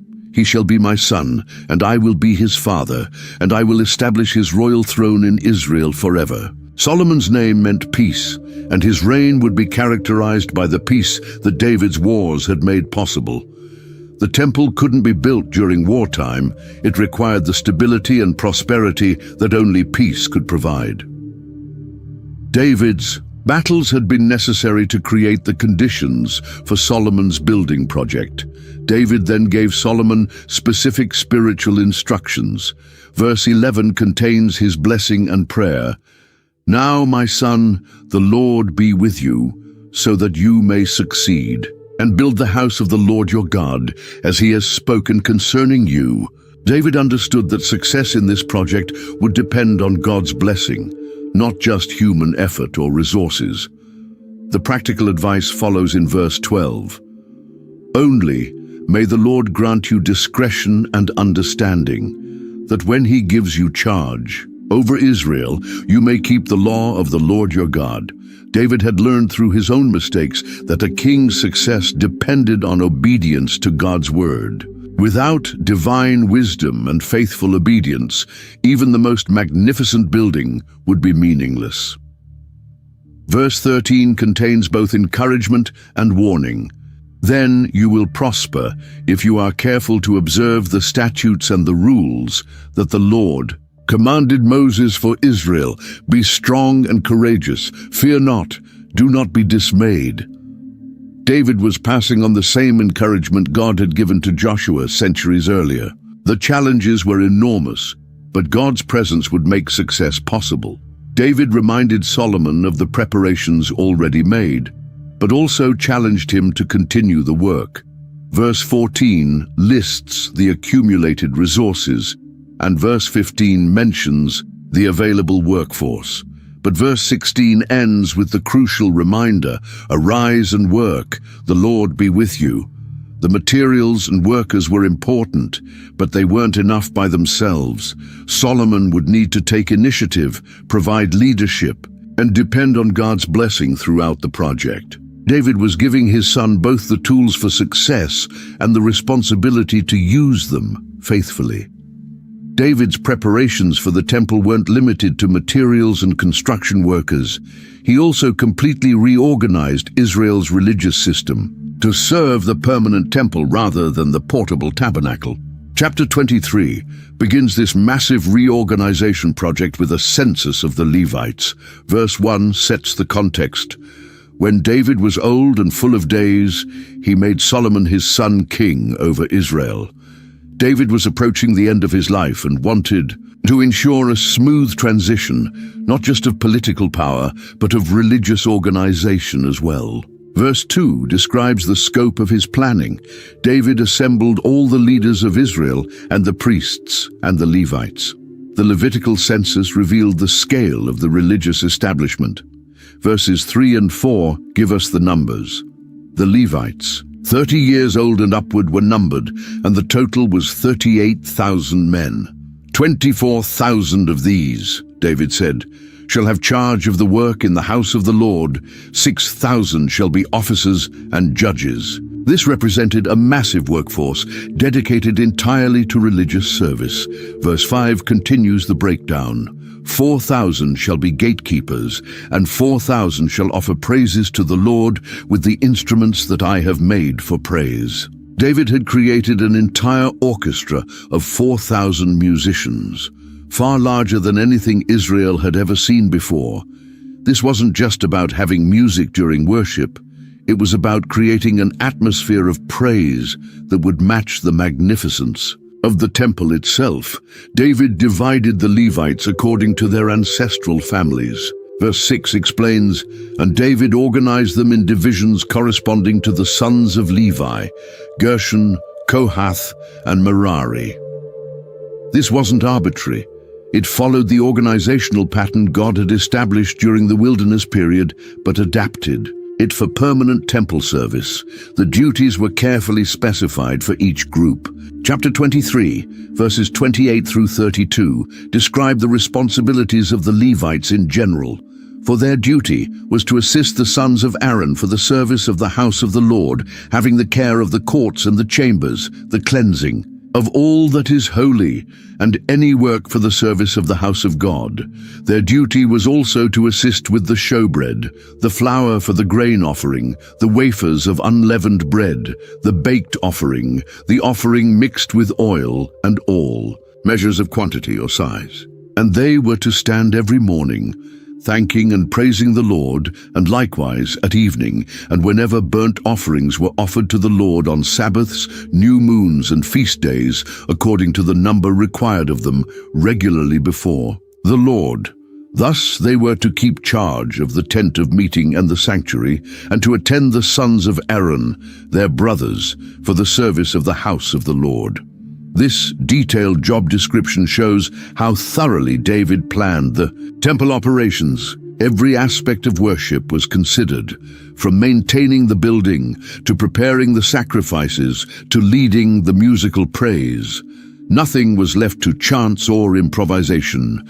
The age requirement was also adjusted for the new circumstances. Verse 24 explains, "These were the sons of Levi by their fathers' houses, the heads of fathers' houses, as they were listed according to the number of the names of the individuals from 20 years old and upward who were to do the work for the service of the house of the Lord." The minimum age was lowered from 30 to 20, reflecting the increased need for workers in the larger temple complex. David's reasoning for this change is given in verses 25 through 27. For David said, "The Lord, the God of Israel, has given rest to his people, and he dwells in Jerusalem forever. And so the Levites no longer need to carry the tabernacle or any of the things for its service." For by the last words of David, the sons of Levi were numbered from 20 years old and upward. The physical demands of carrying the tabernacle through the wilderness were gone, but new opportunities for service were opening up. One of David's most significant innovations was the creation of organized musical worship on an unprecedented scale. Chapter 25 details this musical revolution that would transform not just Israel's worship, but influence music throughout the ancient world. Verse 1 introduces the concept, "David and the chiefs of the service also set apart for the service the sons of Asaph and of Heman and of Jeduthun, who prophesied with lyres, with harps, and with cymbals." The key word here is prophesied.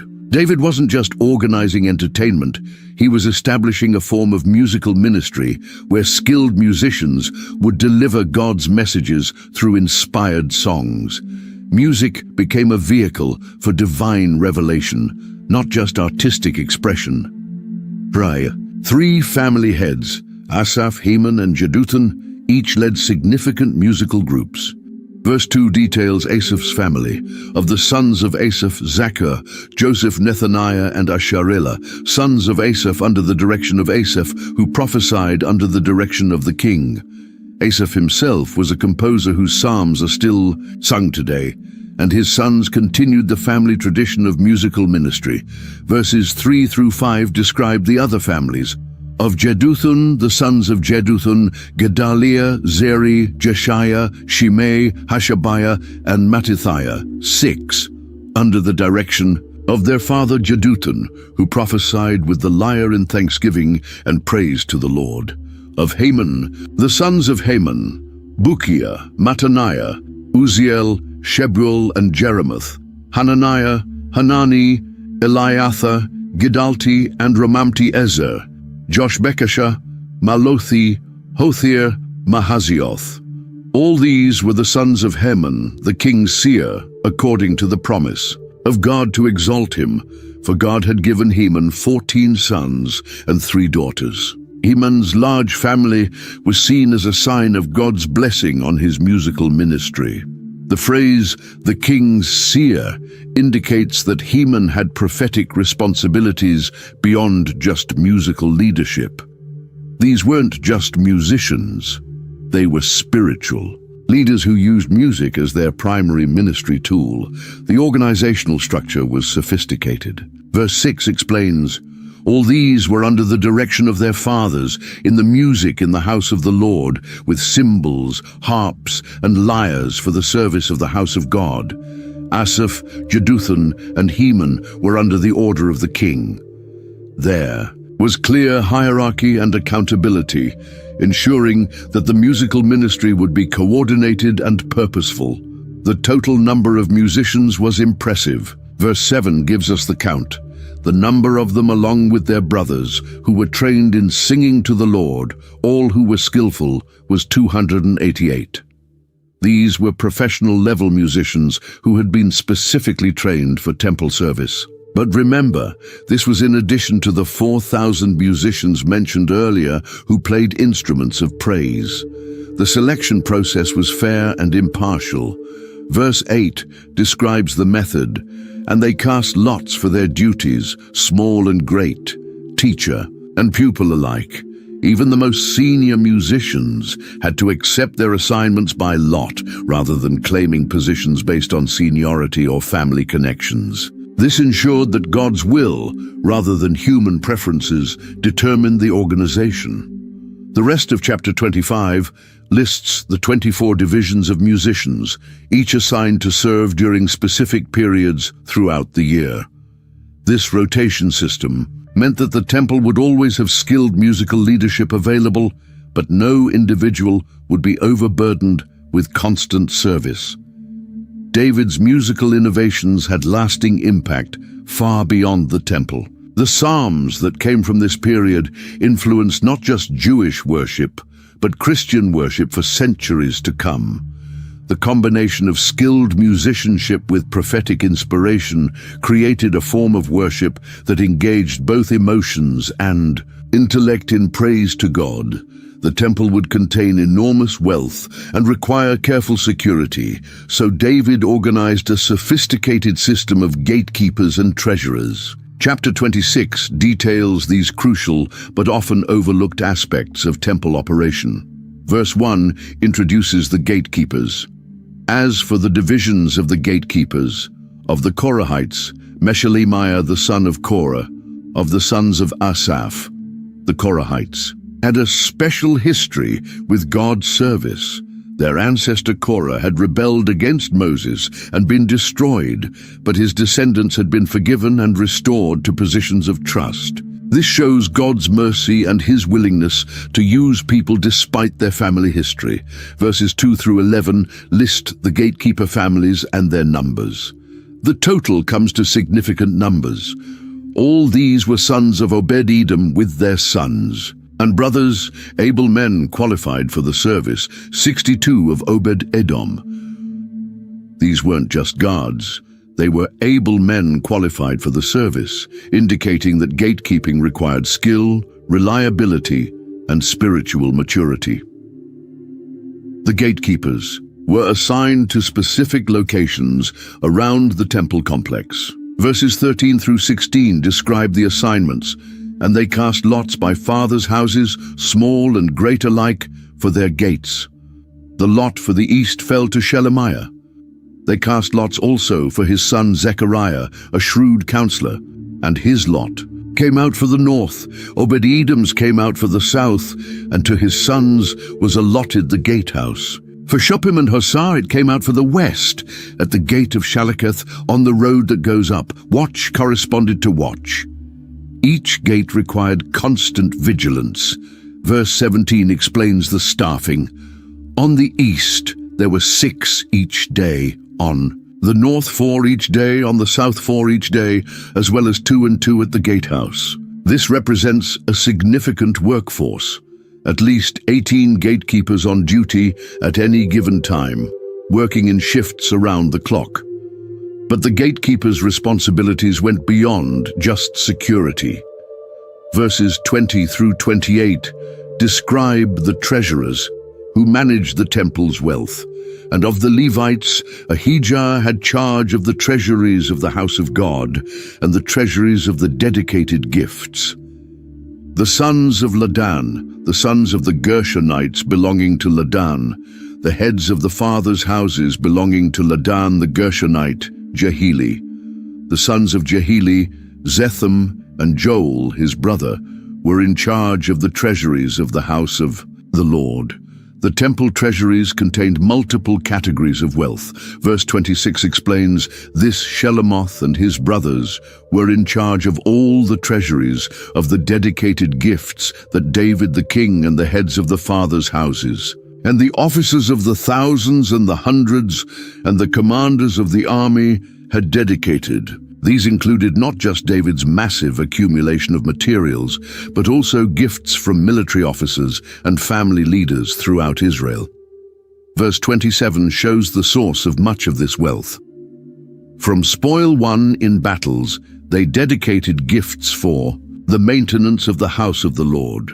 Every military victory had contributed something to the temple treasury. The wealth wasn't accumulated through taxation or oppression, but through God's blessing on Israel's defensive wars.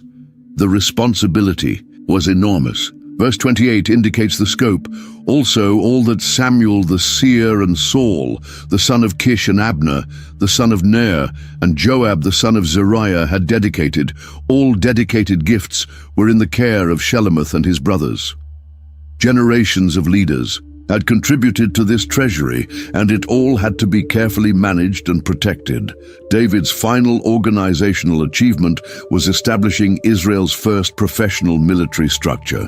Chapter 27 describes a sophisticated system that provided security while avoiding the burden of maintaining a large standing army year-round. Verse 1 introduces the concept, "This is the number of the people of Israel, the heads of fathers' houses, the commanders of thousands and hundreds, and their officers who served the king in all matters concerning the divisions that came and went, month by month throughout the year, each division numbering 24,000. This was a brilliant system. Instead of keeping a massive army permanently mobilized, David organized the entire military-age population into 12 divisions of 24,000 men each. Each division served actively for 1 month per year, ensuring that Israel always had a trained, ready force of 24,000 while allowing most men to spend 11 months per year on their normal occupations. The leadership was drawn from David's proven warriors. Verses 2 through 15 list the monthly commanders, beginning with Jashobeam the son of Zabdiel was in charge of the 1st division in the 1st month. In his division were 24,000. Jashobeam was the same mighty man who had killed 300 enemies in a single battle, exactly the kind of proven leader who could command respect from 24,000 men. Other famous names appear in the list: Dodai the Ahohite, 2nd month; Benaiah the son of Jehoiada, 3rd month; and Asahel the brother of Joab, 4th month. These were men whose courage and loyalty had been tested in actual combat during David's rise to power. The system provided several advantages.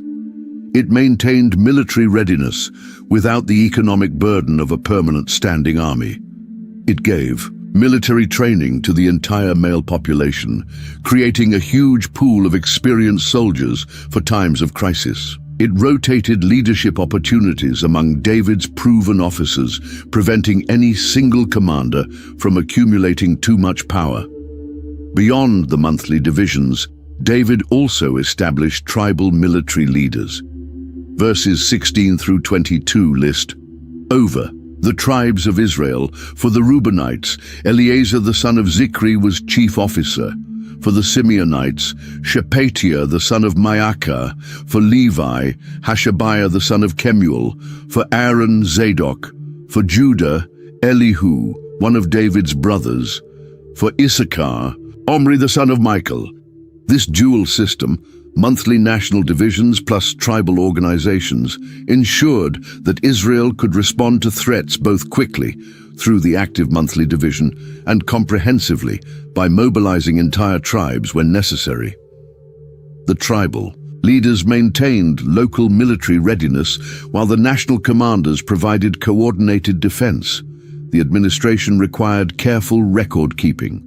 Verses 25 through 31 describe the various administrative positions. Over the king's treasuries was Asmaveth the son of Adiel, and over the treasuries in the country, in the cities, in the villages, and in the towers, was Jonathan the son of Uzziah. And over those who did the work of the field for tilling the soil was Ezri, the son of Chelub. These weren't just military appointments. They represented a complete governmental structure that could manage both war and peace effectively. David was creating institutions that would outlast his own reign and provide stability for Solomon's peaceful building projects.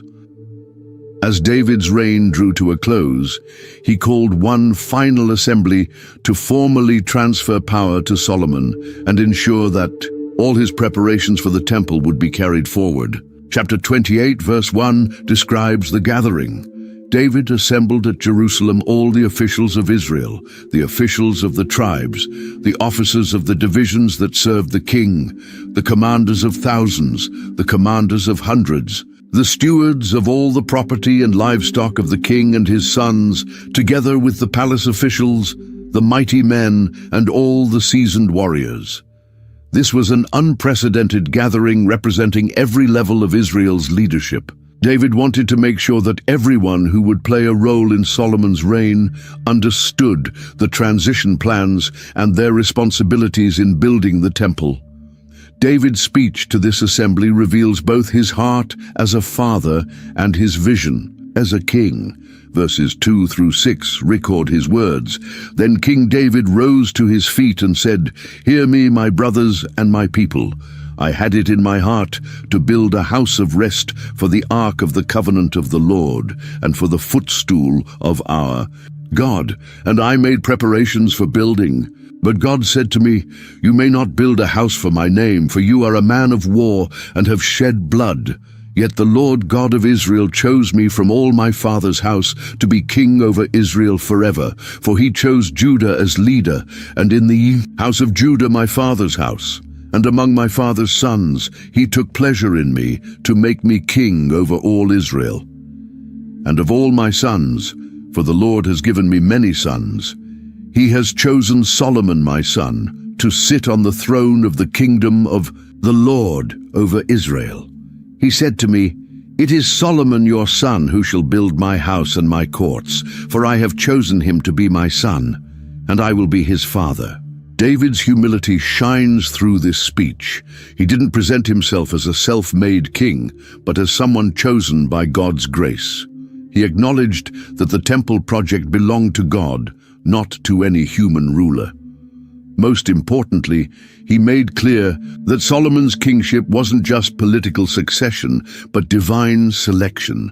The charge to Solomon was both public and personal. Verses 9 and 10 contain David's final words to his son, "And you, Solomon my son, know the God of your father, and serve him with a whole heart and with a willing mind. For the Lord searches all hearts and understands every plan and thought. If you seek him, he will be found by you, but if you forsake him, he will cast you off forever. Be careful now, for the Lord has chosen you to build a house for the sanctuary. Be strong and do it." This wasn't just advice. It was a public commissioning that held Solomon accountable to both God and the nation's leaders. David was making clear that success would depend on Solomon's spiritual condition, not just his administrative abilities or the resources David had accumulated. Then David did something remarkable. Verses 11 through 19 describe how he gave Solomon detailed architectural plans. Then David gave Solomon his son the plan of the vestibule of the temple and of its houses, its treasuries, its upper rooms, and its inner chambers, and of the room for the mercy seat, and the plan of all that he had in mind for the courts of the house of the Lord, all the surrounding chambers, the treasuries of the house of God, and the treasuries for dedicated gifts. These weren't just David's ideas, they were divinely inspired blueprints. Verse 19 makes this clear. "All this he made clear to me in writing from the hand of the Lord, all the work to be done according to the plan."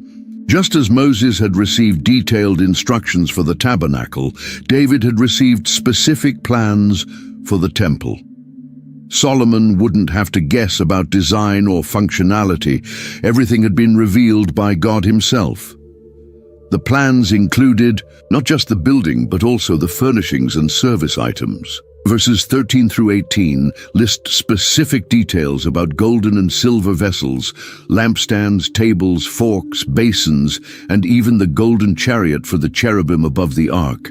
Every element had been carefully planned and specified. David's final act as king was to lead his people in worship and generosity toward the temple project.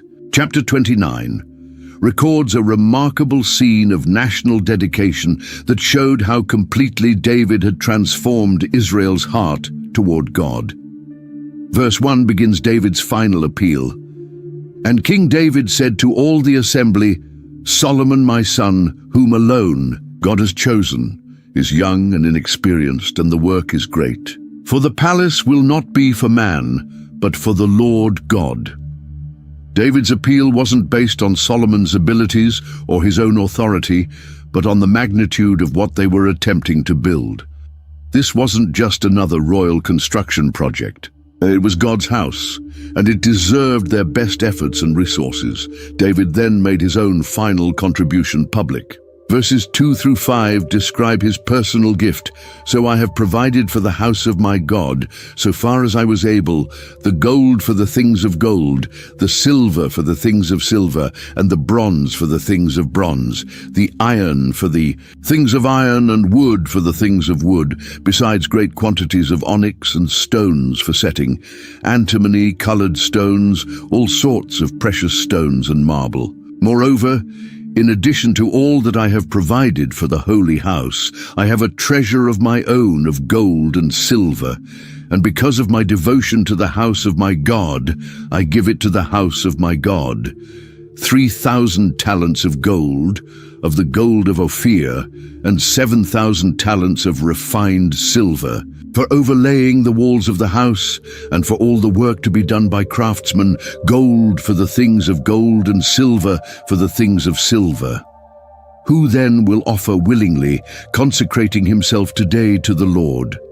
David's personal contribution of 3,000 talents of gold and 7,000 talents of silver was separate from all the resources he had accumulated as king. This represented his private wealth, perhaps savings from his years as a warrior and tribute from grateful subjects. By giving his personal treasure, David was demonstrating that the temple deserved not just public resources, but private sacrifice. The response was overwhelming. Verses 6 through 8 describe the people's generosity. Then the leaders of fathers' houses made their free will offerings, as did also the leaders of the tribes, the commanders of thousands and of hundreds, and the officers over the king's work. They gave for the service of the house of God 5,000 talents and 10,000 darics of gold, 10,000 talents of silver, 18,000 talents of bronze, and 100,000 talents of iron. And whoever had precious stones gave them to the treasury of the house of the Lord in the care of Jehiel the Gershonite. The total contributions were staggering. Combined with David's earlier accumulations and his personal gift, the temple would have resources that exceeded those of any building project in the ancient world. But more important than the amounts was the spirit behind the giving. Verse 9 captures the atmosphere. Then the people rejoiced because they had given willingly, for with a whole heart they had offered freely to the Lord. David the king also rejoiced greatly. This wasn't reluctant duty or royal taxation. It was joyful worship expressed through generous giving. David had created a culture where supporting God's work was seen as privilege rather than burden. David's final prayer reveals his understanding of what had just happened. Verses 10 through 13 record his words. Therefore David blessed the Lord in the presence of all the assembly. And David said, Blessed are you, O Lord, the God of Israel our Father, forever and ever. Yours, O Lord, is the greatness and the power, and the glory and the victory and the majesty, for all that is in the heavens and in the earth is yours. Yours is the kingdom, O Lord, and you are exalted as head above all. Both riches and honor come from you, and you rule over all. In your hand are power and might, and in your hand it is to make great and to give strength to all. And now we thank you, our God, and praise your glorious name." David recognized that everything they were giving to God had originally come from God. Verses 14 through 16 continue his prayer. "But who am I, and what is my people, that we should be able thus to offer willingly? For all things come from you, and of your own have we given you. For we are strangers before you and sojourners, as all our fathers were. Our days on the earth are like a shadow, and there is no abiding. O Lord our God, all this abundance that we have provided for building you a house for your holy name comes from your hand and is all your own." This prayer shows the spiritual maturity David had gained through decades of following God. He understood that human achievements are temporary, that earthly wealth belongs ultimately to God, and that the greatest privilege is being allowed to participate in God's eternal purposes. David's final request was for Solomon and the people. Verses 18 and 19 record his prayer. "O Lord, the God of Abraham, Isaac, and Israel our fathers, keep forever such purposes and thoughts in the hearts of your people, and direct their hearts toward you. Grant to Solomon my son a whole heart, that he may keep your commandments, your testimonies, and your statutes, performing all of them, and that he may build the palace for which I have made provision." The assembly concluded with worship and celebration. Verses 20 through 22 describe the scene. "Then David said to all the assembly, 'Bless the Lord your God.' And all the assembly blessed the Lord, the God of their fathers, and bowed their heads and paid homage to the Lord and to the king. And they offered sacrifices to the Lord, and on the next day offered burnt offerings to the Lord, 1,000 bulls, 1,000 rams, and 1,000 lambs, with their drink offerings and sacrifices in abundance for all Israel. And they ate and drank before the Lord on that day with great gladness." Solomon was formally crowned in this atmosphere of worship and celebration. Verse 22 continues, "And they made Solomon the son of David king the second time, and they anointed him as prince for the Lord, and Zadok as priest." The transition was complete, with both political and religious leadership confirmed by the entire nation. The chronicler's final assessment of David appears in verses 26 through 30. "Thus David the son of Jesse reigned over all Israel. The time that he reigned over Israel was 40 years. He reigned 7 years in Hebron and 33 years in Jerusalem. Then he died at a good old age, full of days, riches, and honor. And Solomon his son reigned in his place." Now, the Acts of King. David, from first to last, are written in the Chronicles of Samuel the seer, and in the Chronicles of Nathan the prophet, and in the Chronicles of Gad the seer, with accounts of all his rule and his might, and of the circumstances that came upon him and upon Israel, and upon all the kingdoms of the countries. David had accomplished everything God had called him to do. He united the nation, expanded its borders, accumulated resources for the temple, organized religious and civil institutions, and prepared his successor for success.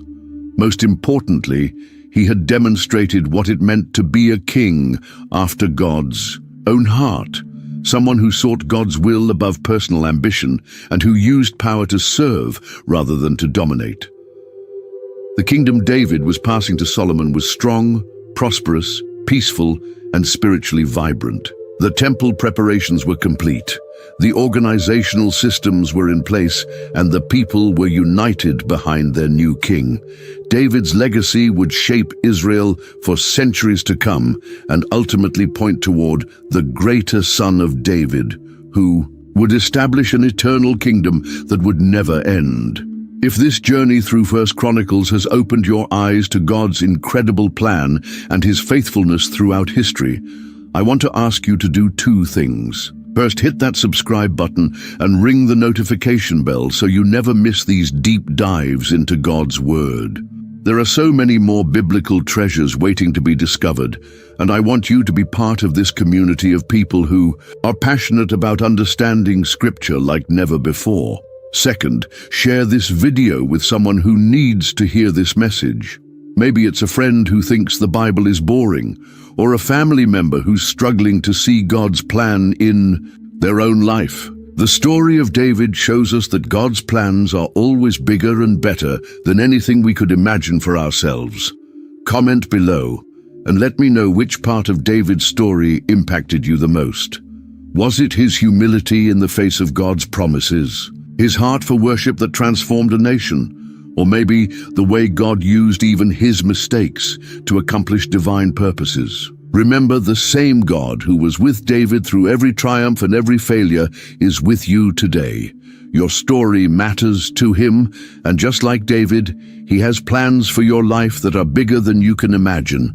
Until next time, keep digging deeper into God's Word, and I'll see you in the next video where we'll continue exploring the Bible like you've never seen it before.